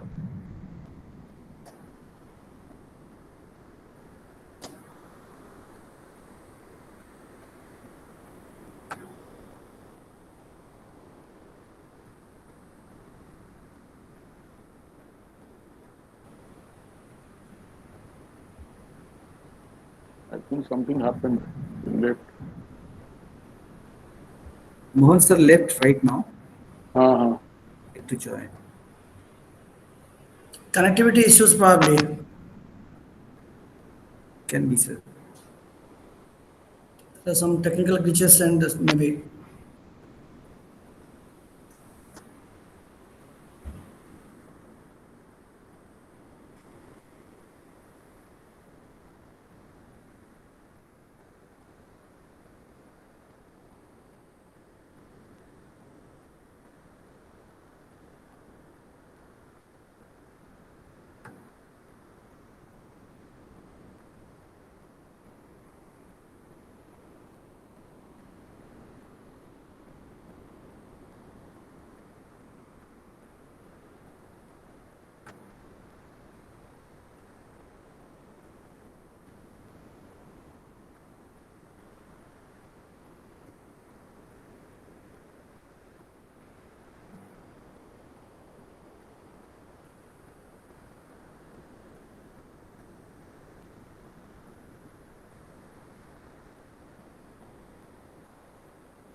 everyone. Can you hear me?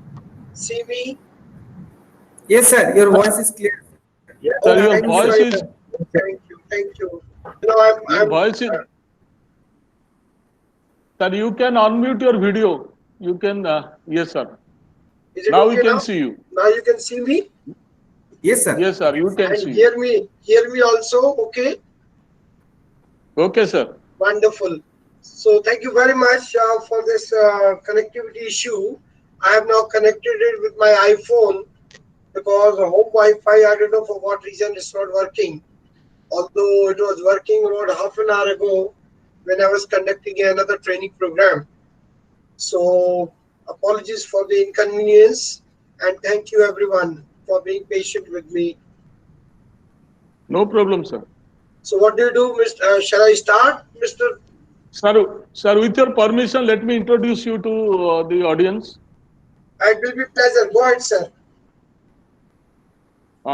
It gives me an immense pleasure to introduce our today's keynote speaker of validatory session, Professor Dr. Mohanlal Agarwal, US Fulbright Scholar, Professor of Business, Director of Dubai Case and Simulation Games Research Center, and Director of Experiential Education and Training, International Horizons College of Dubai.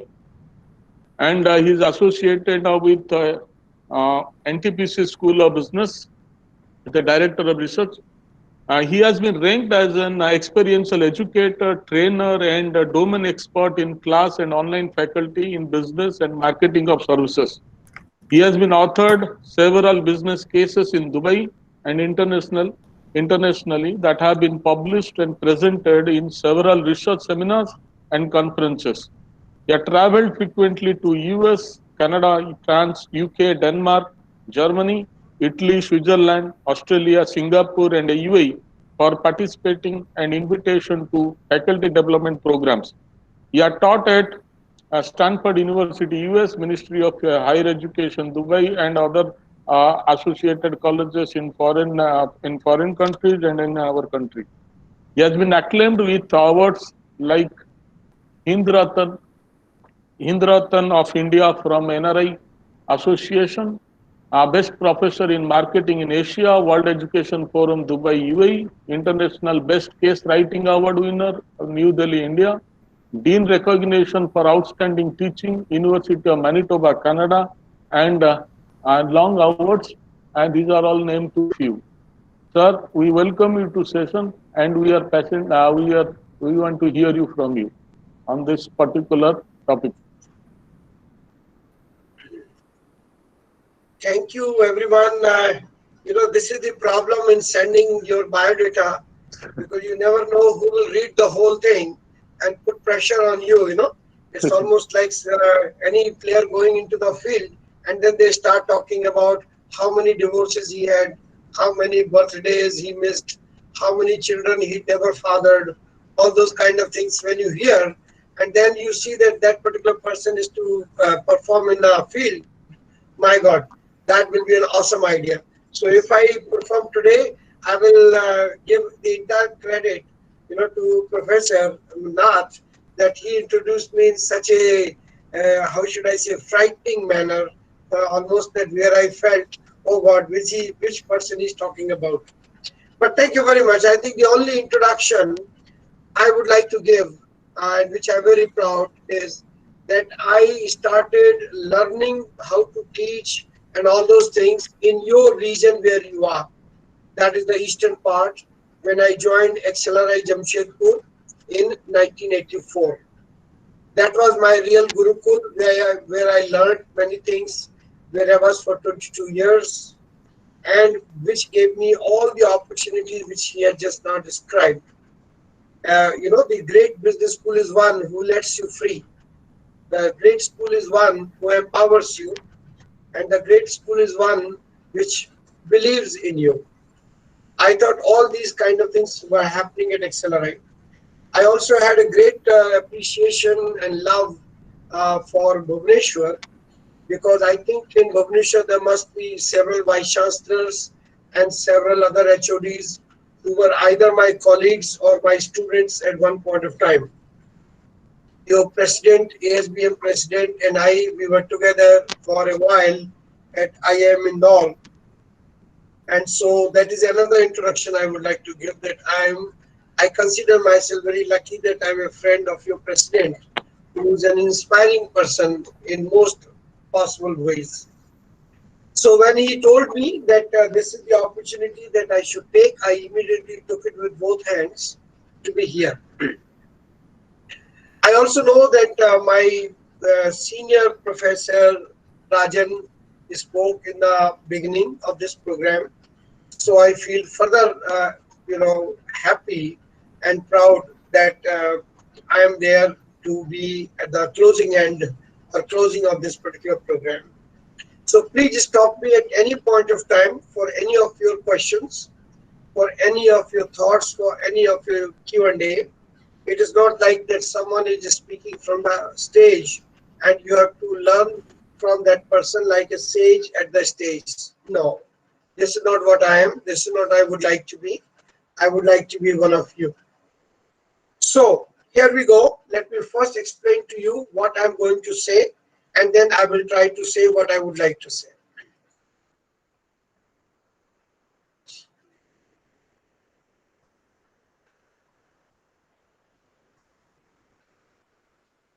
Just one person, please confirm if you are able to see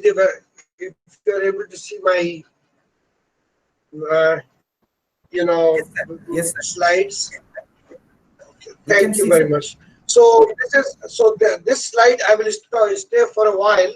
Especially, please note down my WhatsApp number as well as my email ID. Email ID should be easy for you because you may associate it with James Bond. So it is Mohan Bond 01. I wanted 07, but then I thought it is too crass. So I stopped at 01. He was 07. I said, no, why not? Well, 01. My WhatsApp number, India WhatsApp number is this. So please make a note of it also. And at any point of time you want to contact me for any assistance, any guidance, any question, I will consider it a privilege, because currently I am also president of Indo-Gulf Marketing Association. Indo-Gulf Marketing Association. And that particular thing gives me a responsibility to mentor people in the area of marketing. And like, for instance, we do a lot of, every month we are doing a research conference. One research conference we did last month in Dubai, very well successful. And the second one is due in the next 10 days, which is in London. But because of COVID, we are doing all online. So in a way, London or Dubai is, from that point of view, you could say online. But then still I would call them London or Dubai, because both conferences had very, very inspiring keynote speakers from there. For instance, in Dubai, we had a very, very well-known president of Rochester Institute of Technology, RIT, Dubai campus. He spoke to the people over there in the conference. The second speaker was the president of SP Jain Institute of Global Management in Dubai. He spoke. And the third person was from 3M. Those who know what is 3M, they will know it is spoken in the context of innovations. 3M is among the top 100 organizations of the world, or top 100 fortunate 500. It is around 80, 90s, like that. Every year before it, Apple and others, it became a kind of innovation company. In the London conference, which we are going to do next week, marketing guru of the world, Dr. Sven Hollinson, he will speak. He and I were together in Denmark, and he's very kindly, he will be speaking. And then the other two speakers are from London, very, very well-known universities, who will also be speaking. So any of you who is interested in sending your case study, your paper free, I repeat the word free, then please use this WhatsApp number and email, and send me quickly. You don't have much time, only about 48 hours, and we do not need much from you except 1 or 2 page abstract about any marketing issue that you believe is important and you want to speak about. So just to mention that this is my latest work and latest network. If you look into the difficult times that we are all in, what are the things that we are looking at and how we deal with them. So I thought, that this new normal should also be defined. That what are the features of this new normal? Second, what is the potential management agenda? And then I will also mention 4 aspects of marketing that should be done. And of course, the takeaways. Now, if you see that marketing has always been grappling with the tough conditions, with the difficult times. This is the only part of the management which is externally faced, and any externally faced company or part of the company will face difficulties, hardships, challenges every time. So, hardships is second name or middle name of marketing. But this one is different. This one is global pandemic. And in this global pandemic, the scale of devastation, the scale of disruption, the scale of disconnect is horrifying. At least in my generation, nobody has seen it before.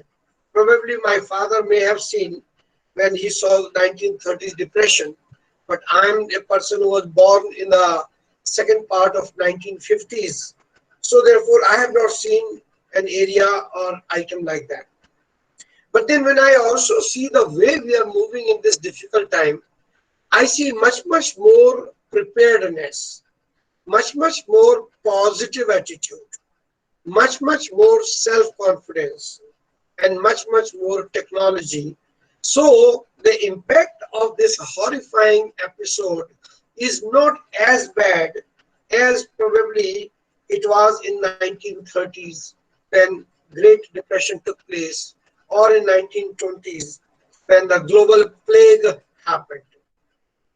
Those were the areas where, or those were the times where all these advantages which I have mentioned were not there.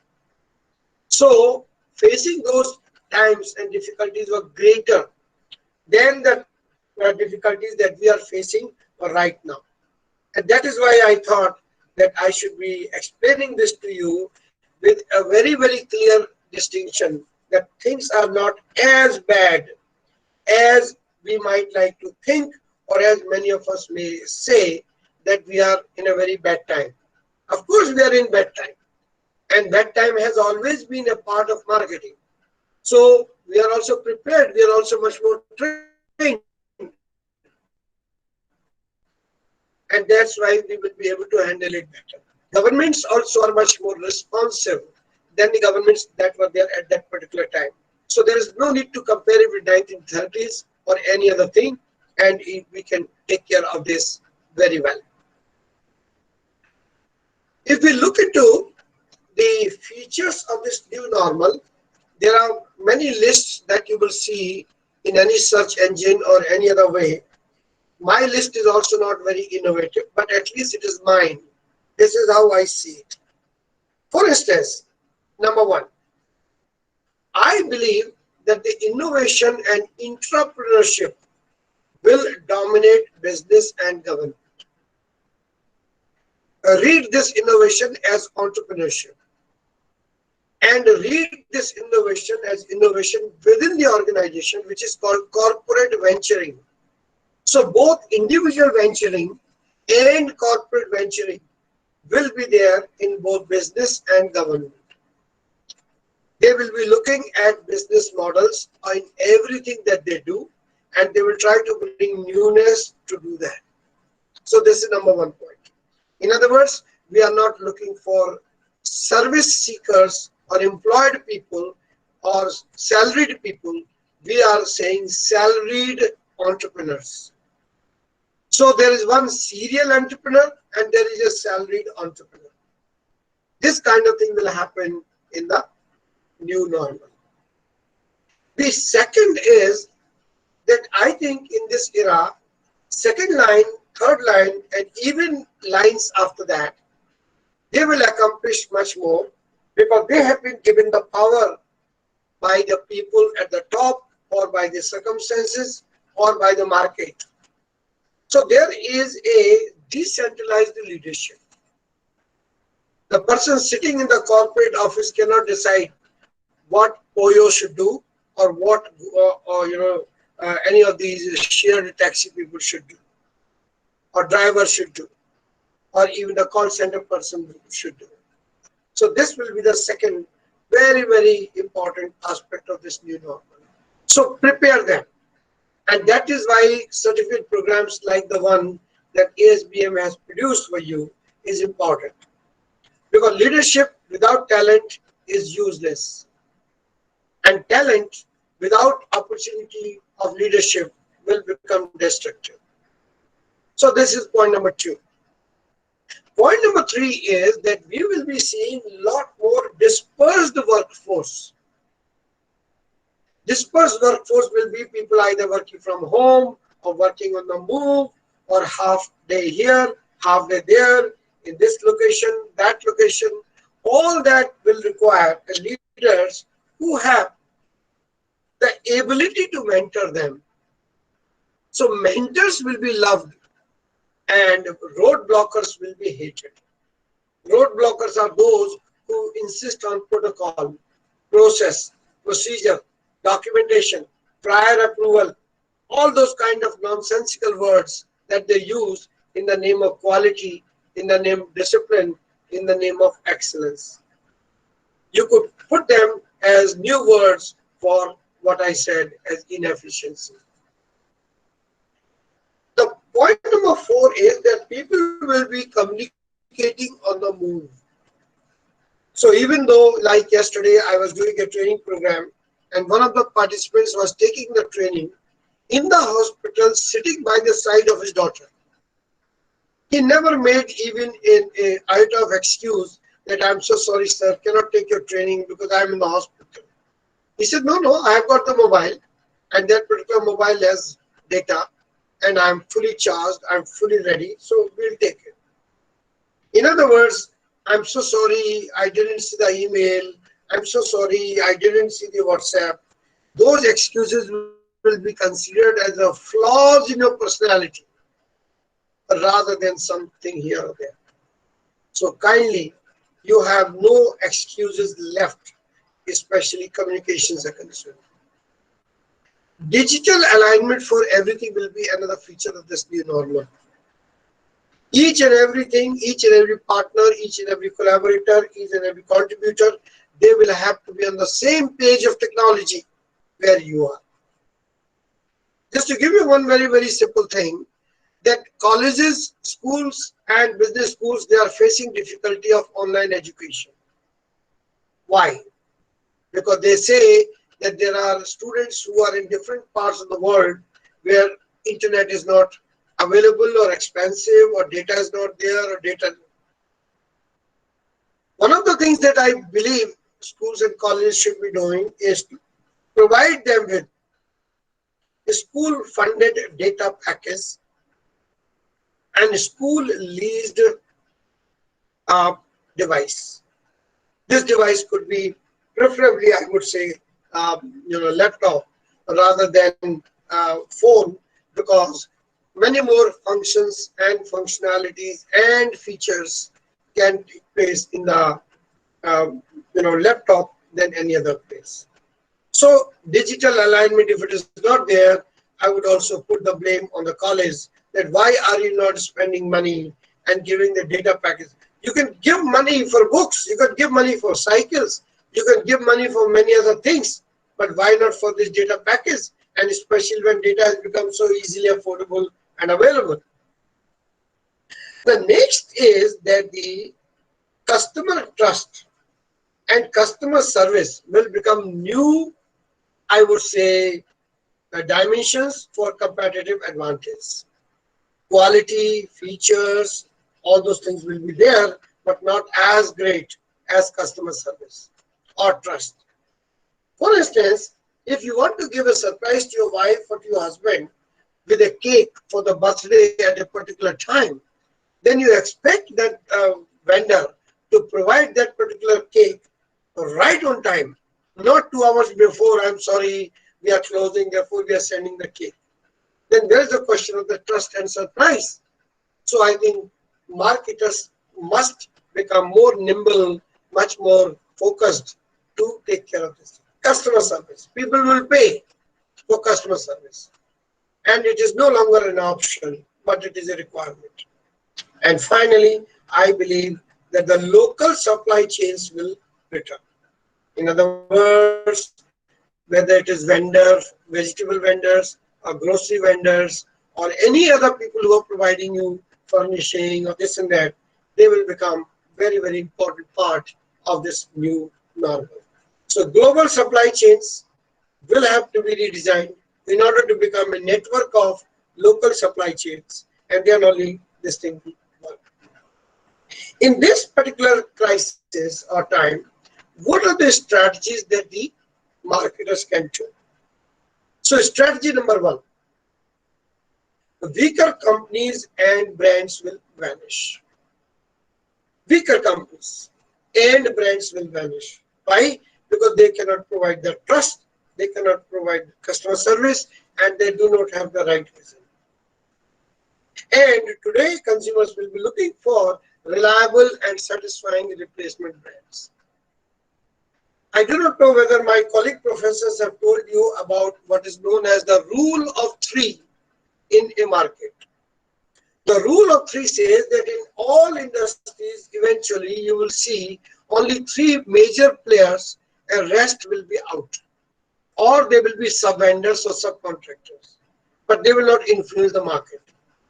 You're already seeing of that example of that in in telecom sector, that how only three companies are dominating it. You're already seeing this in the case of banking, transportation, healthcare. So you will see that consumers will go for those companies who can provide them the trust, service, and who they can rely upon. So this is strategy number one, that become stronger and make sure that your brand name is there. The second important point is that certain loss of jobs, jobs, even after the workers get jobs, will be there. In other words, many people will be saving money. So spend what you don't have, which was credit card culture, will become spend what you have, which will be debit card. So the world will move from the credit card culture to the debit card culture, both from providers and vendors' point of view, as well as from users and consumers' point of view. The trauma is too much for many people, and it will continue. Many people have lost their jobs, or they are working on 50% salary, or they are working on, many other kind of borrowed things and all. I think marketers will bring affordability and value for money as the key components. They will have to prove the price that they are charging for the product that they are selling. So price and value or benefits as signified by value will become the most important thing. The third strategy in this COVID will be that staying home has created a new army of producers or small producers or small competitors. For instance, I'm 100% sure you have seen many ads where dad is cooking, experimenting, cooking. I'm also in my, stuck here for the 6 months from Dubai, and I'm continuously trying, experimenting, making things for my own in kitchen instead of ordering it necessarily from the hotel, which means I have become a competitor to the restaurant, which means I have become a co-producer of this thing that we want. People are doing more cooking, more gardening, growing vegetables, herbs, less eating out. Clearly what we are talking about is that you will have to store, a lot of, you will have to direct to home and digital marketing. So you must be, shoring up, you will have to invest into that. The fourth marketing strategy, there are many, I'm only mentioning four, is that the people will become much, much more conscious of the fragility of the planet. That no wonder, not much will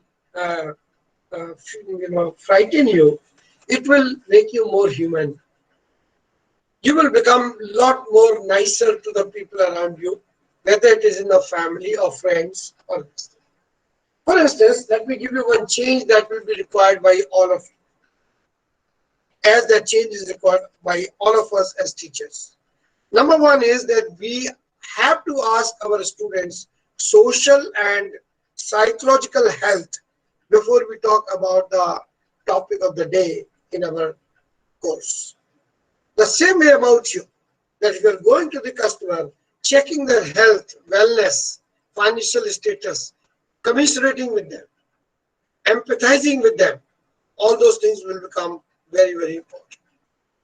And we all know that we will be going for sustainable. So, if your marketing strategy and product provides a greater purpose, it could be either in the form of mission or vision or corporate social responsibilities or your contribution and all those things, then I think the common good will make you look better, not the product that you have like that. So with this kind of thing, there are certain things that need to be done by the management also. And this is the last slide that I'm going to share with you. Then I'm open with you for questions. Number one, that we really, really need to know what is, seen as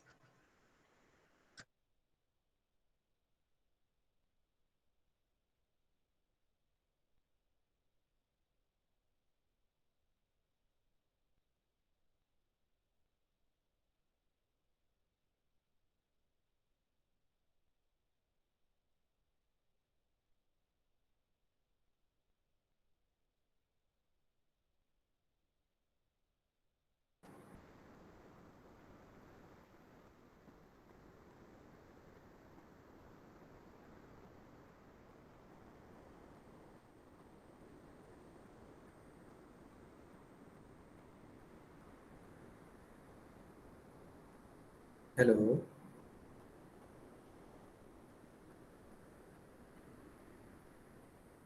I think his talk Uh, somehow disconnected. Disconnected.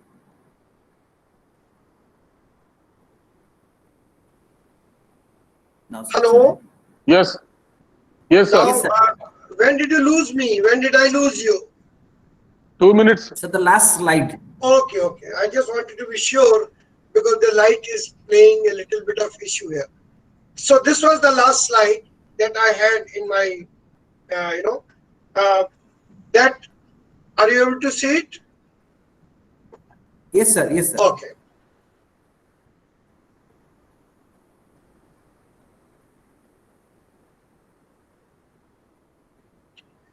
I can't see it.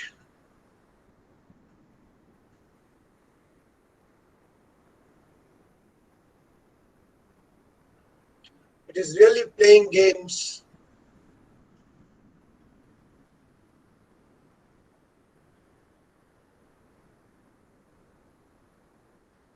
Are you with me?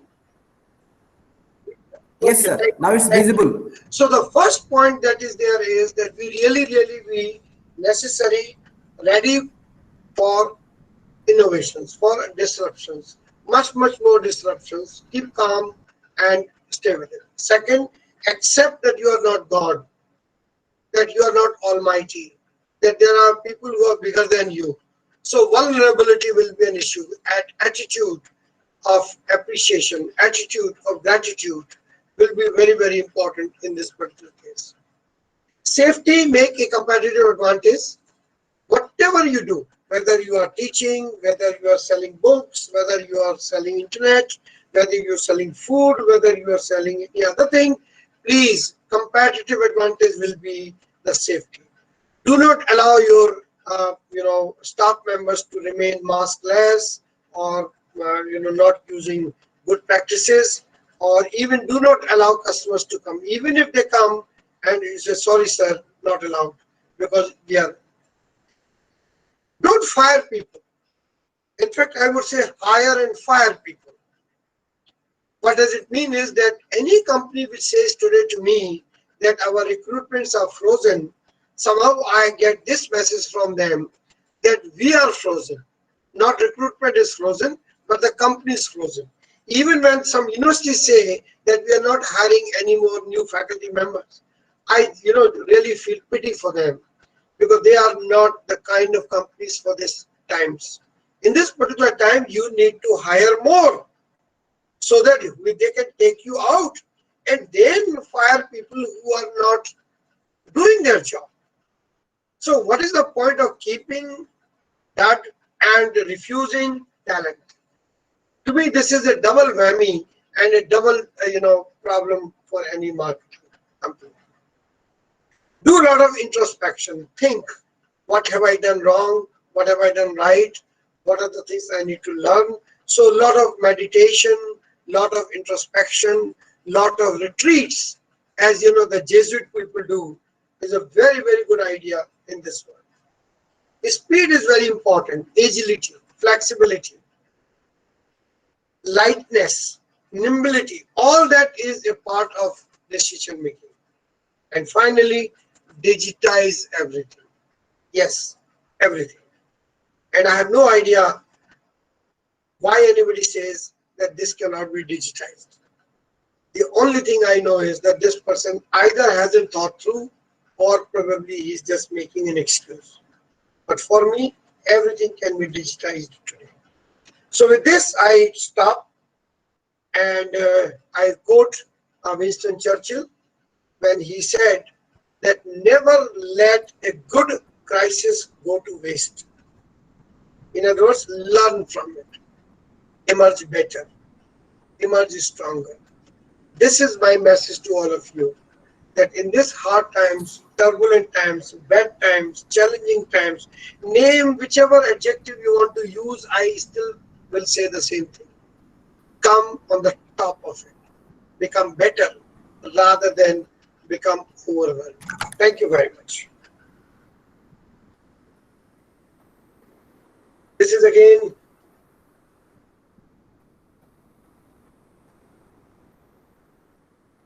my contact address. If anybody wants to write to me, please feel welcome. I'm ready for questions.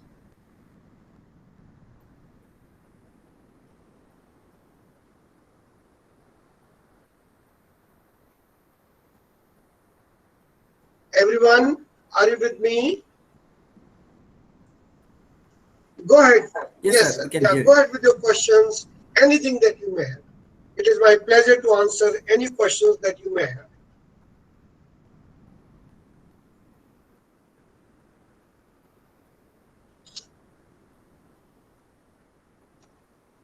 Deepak Mohanty, where are you from, Deepak?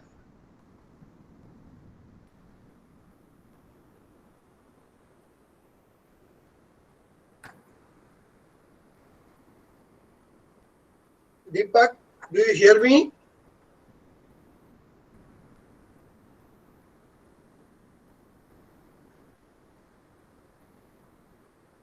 Okay, Dr. Manmat, I'm with you. You can take over.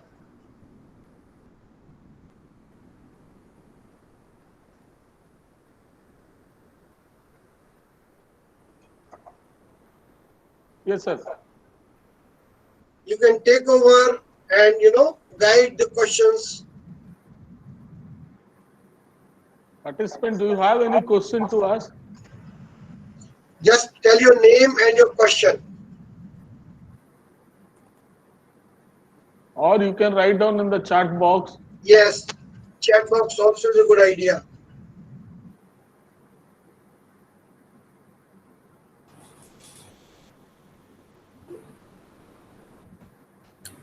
Uh, Sir, I have a question. Sure, what's your name? Yeah, me is Dr. Hemant Panda, Dean School of Accountancy. Oh, hi, Dr. Saab. How are you? Yeah, I'm fine, sir. Thank you. Thank you. Ji. Your heading, the theme of talk was very interesting actually. Thank you, sir. Innovations in new normal. Could you throw some light, in very brief, like what kind of innovations in new normal must be taken care by these marketing guys, so that they can sell a ship in long way? And you want me to explain innovation or you want me to Yeah, explain entrepreneurship? innovation, entrepreneurship, whatever, in very brief. Just Okay. yeah, just for a minute. Yeah. Yeah. Thank you. Thank you. I believe that there is never a better time than this to be the owner of your own business. This is how I see that because of the facilitating factors that we have. So therefore, innovation in terms of product design, product features, service features, any of those things will give you the right amount of confidence that you should build a business around it. The second is the corporate venturing, which is also known as entrepreneurship. Entrepreneurship, where you are working for a company, but you are producing new things for that company as if it is your company. So while your attitude is yours as a businessman, but you are still your risk covered by the company you work for. I think companies are also allowing these days lot more innovations within their companies by the salaried people than probably in the past. So to that extent, I think this is very useful time. Sir, one question is there from Mr. C. Prasad Ariel. He is from Ji, Nepal. ji. How he is asking how this new normal will be implemented in an university system. Okay. I think he has provoked me. I can speak on it for hours and hours. Right. The first thing, very important thing is that I think most business schools in India will die or will have a difficulty because of A, this COVID, and B, because of the new education policy. Because new education policy has provided multiple entry and multiple exit at the undergraduate level, and it has made a 2-year program into a 1-year program at the master level. Now imagine that you have got a customer with a lot of help, with a lot of marketing, with a lot of advertising, but that person takes your grades and the credits of that particular year and joins another school in the second year or third year or fourth year. Your finances will be in very, very tough situation as a result of that. So the new normal, each and every university or business school for that matter, will have to work like a marketer, where admission will not be the most important thing. The retention of the customer will be the most important thing. Retaining that student to graduate with you. So a new success metric for the college will be graduation rate rather than admission rate. So it is possible you may have 50, 60 people who are joining, but in the fourth year you may have maybe 10 or 15 because the others left you for other schools and business schools. Number two, university schools will have to look for the fees, course fee, very, very differently. They have been working mostly on the fixed sunk cost model. Now they will have to work on the overhead model or on the variable cost model, and that will create a new pressure on tuition fees and all that. The students will also be having greater employability in this new normal. Previously, they used to do only one internship, let's say business MBA program. Now they can do 2 or 3 internships at the same time because they are working from home. And as a result, your people will become a lot more employable, will get a lot more industry readiness. So the list is on, but I don't want to start a new topic.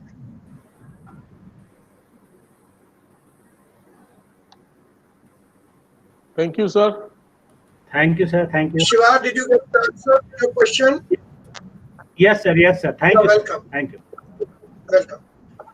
Who are you, Shiva? Are you a student or are you faculty? Sir, I am running career counseling company in Nepal, and my profession is student mobility. I used to counsel and send students to India, Australia, kind of thing. So I think now you will also have to relook at your business model. that is the reason, sir, I am taking this class. I'm so happy. Did you notice my name? Did you note down my name and number? Yeah, everything I have taken, sir. I'll contact you in future.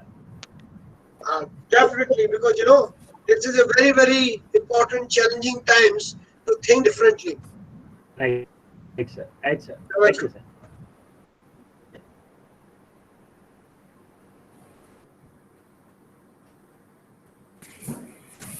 Sir, we have Any one, other question? Quick question. sir, we have one last question. So, Sure. Tushar.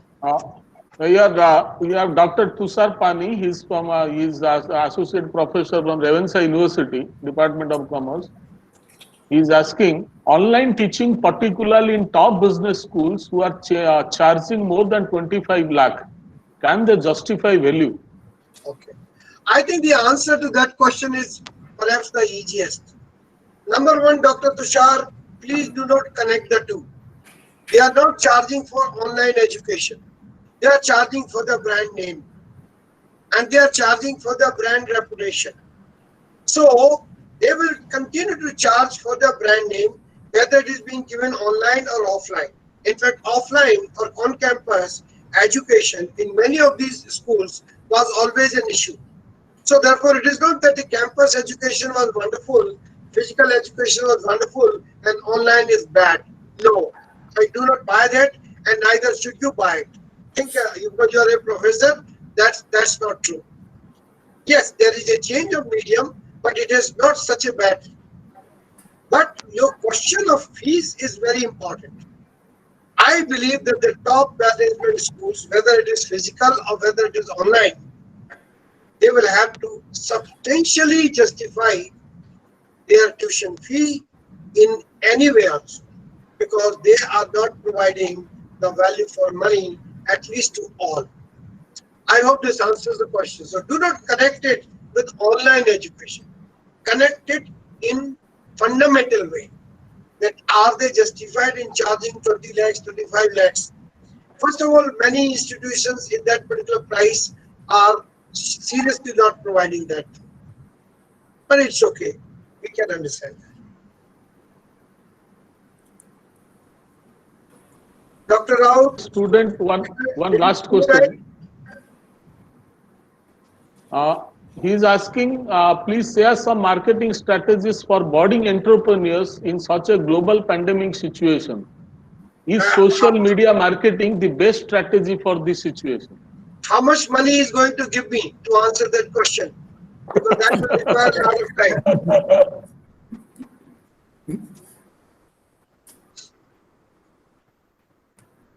Any other question?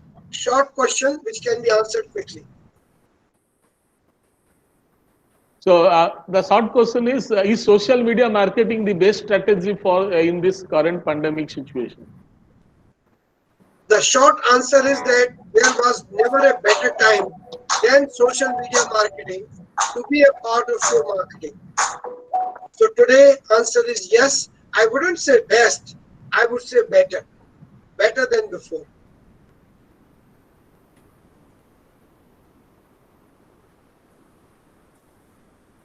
Any other questions from the participants? I think there is no question, so we should conclude. 1 minute, there is a question from David Jyoti. Yes, sir. How companies can adopt their digital marketing strategy to the current pandemic? Adapt. I think she's talking about adapting, which means adjusting. Yes, sir. The Is digital that marketing correct, strategy. Jyoti, or something else?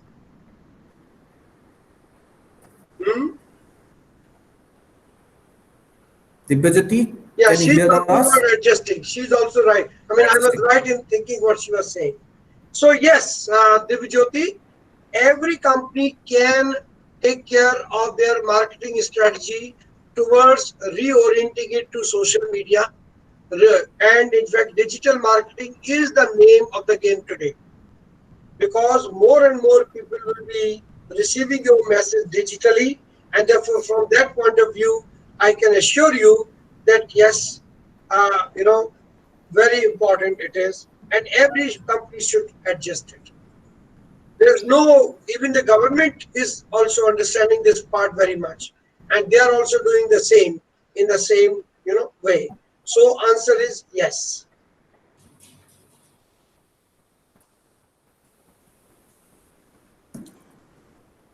Okay, sir. So it was the last question, sir. Sure. So with your permission, can we conclude, sir? Say, sir. I think it was a great pleasure. I want to thank each and every person.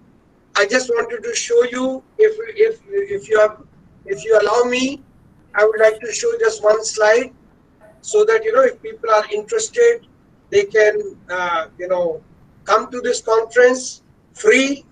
I am one more time saying free because everybody was talking about pricing. So this is a great idea that if they would like to come, it will be a fantastic idea to come and, you know, take care of this part also. Just 1 second. Thanks so much.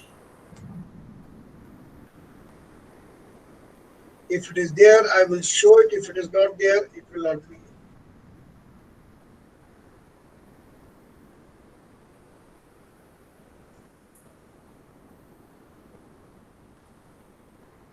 Are you able to see this? Yes, sir. This reimagining business, focus on social media.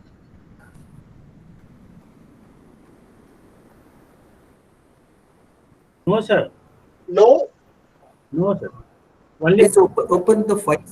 only list. Yeah, that's what I want. Anyway, you write to me. I will send you the things. Those who are interested, it is a free. You're welcome to apply, and if it is approved, it will be done.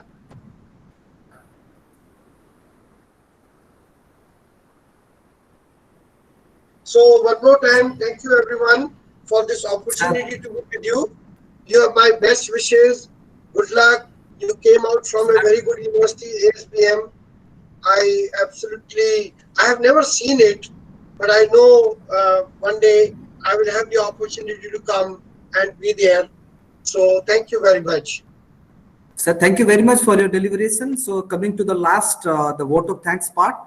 So it is a great honor and privilege for me to be called upon to propose a vote of thanks on the occasion of validity session of our 2-week online certificate program on marketing strategies during difficult times for the year 2020. Sir, we are deeply grateful to our distinguished guest, Dr. Mohanlal Agarwal, Professor and Director, Center for Marketing Energy Innovation, NTPC School of Business, for his enlightening address. I take this opportunity to express our sincere thanks to Sir. His presence today in this validity session has immensely enhanced its importance and is a great source of motivation to us. So I place my sincere thanks to Professor Dr. Biswajeet Pattanayak, founder, president, ASBM University, for his able guidance in matters pertaining to the growth and development of the institute.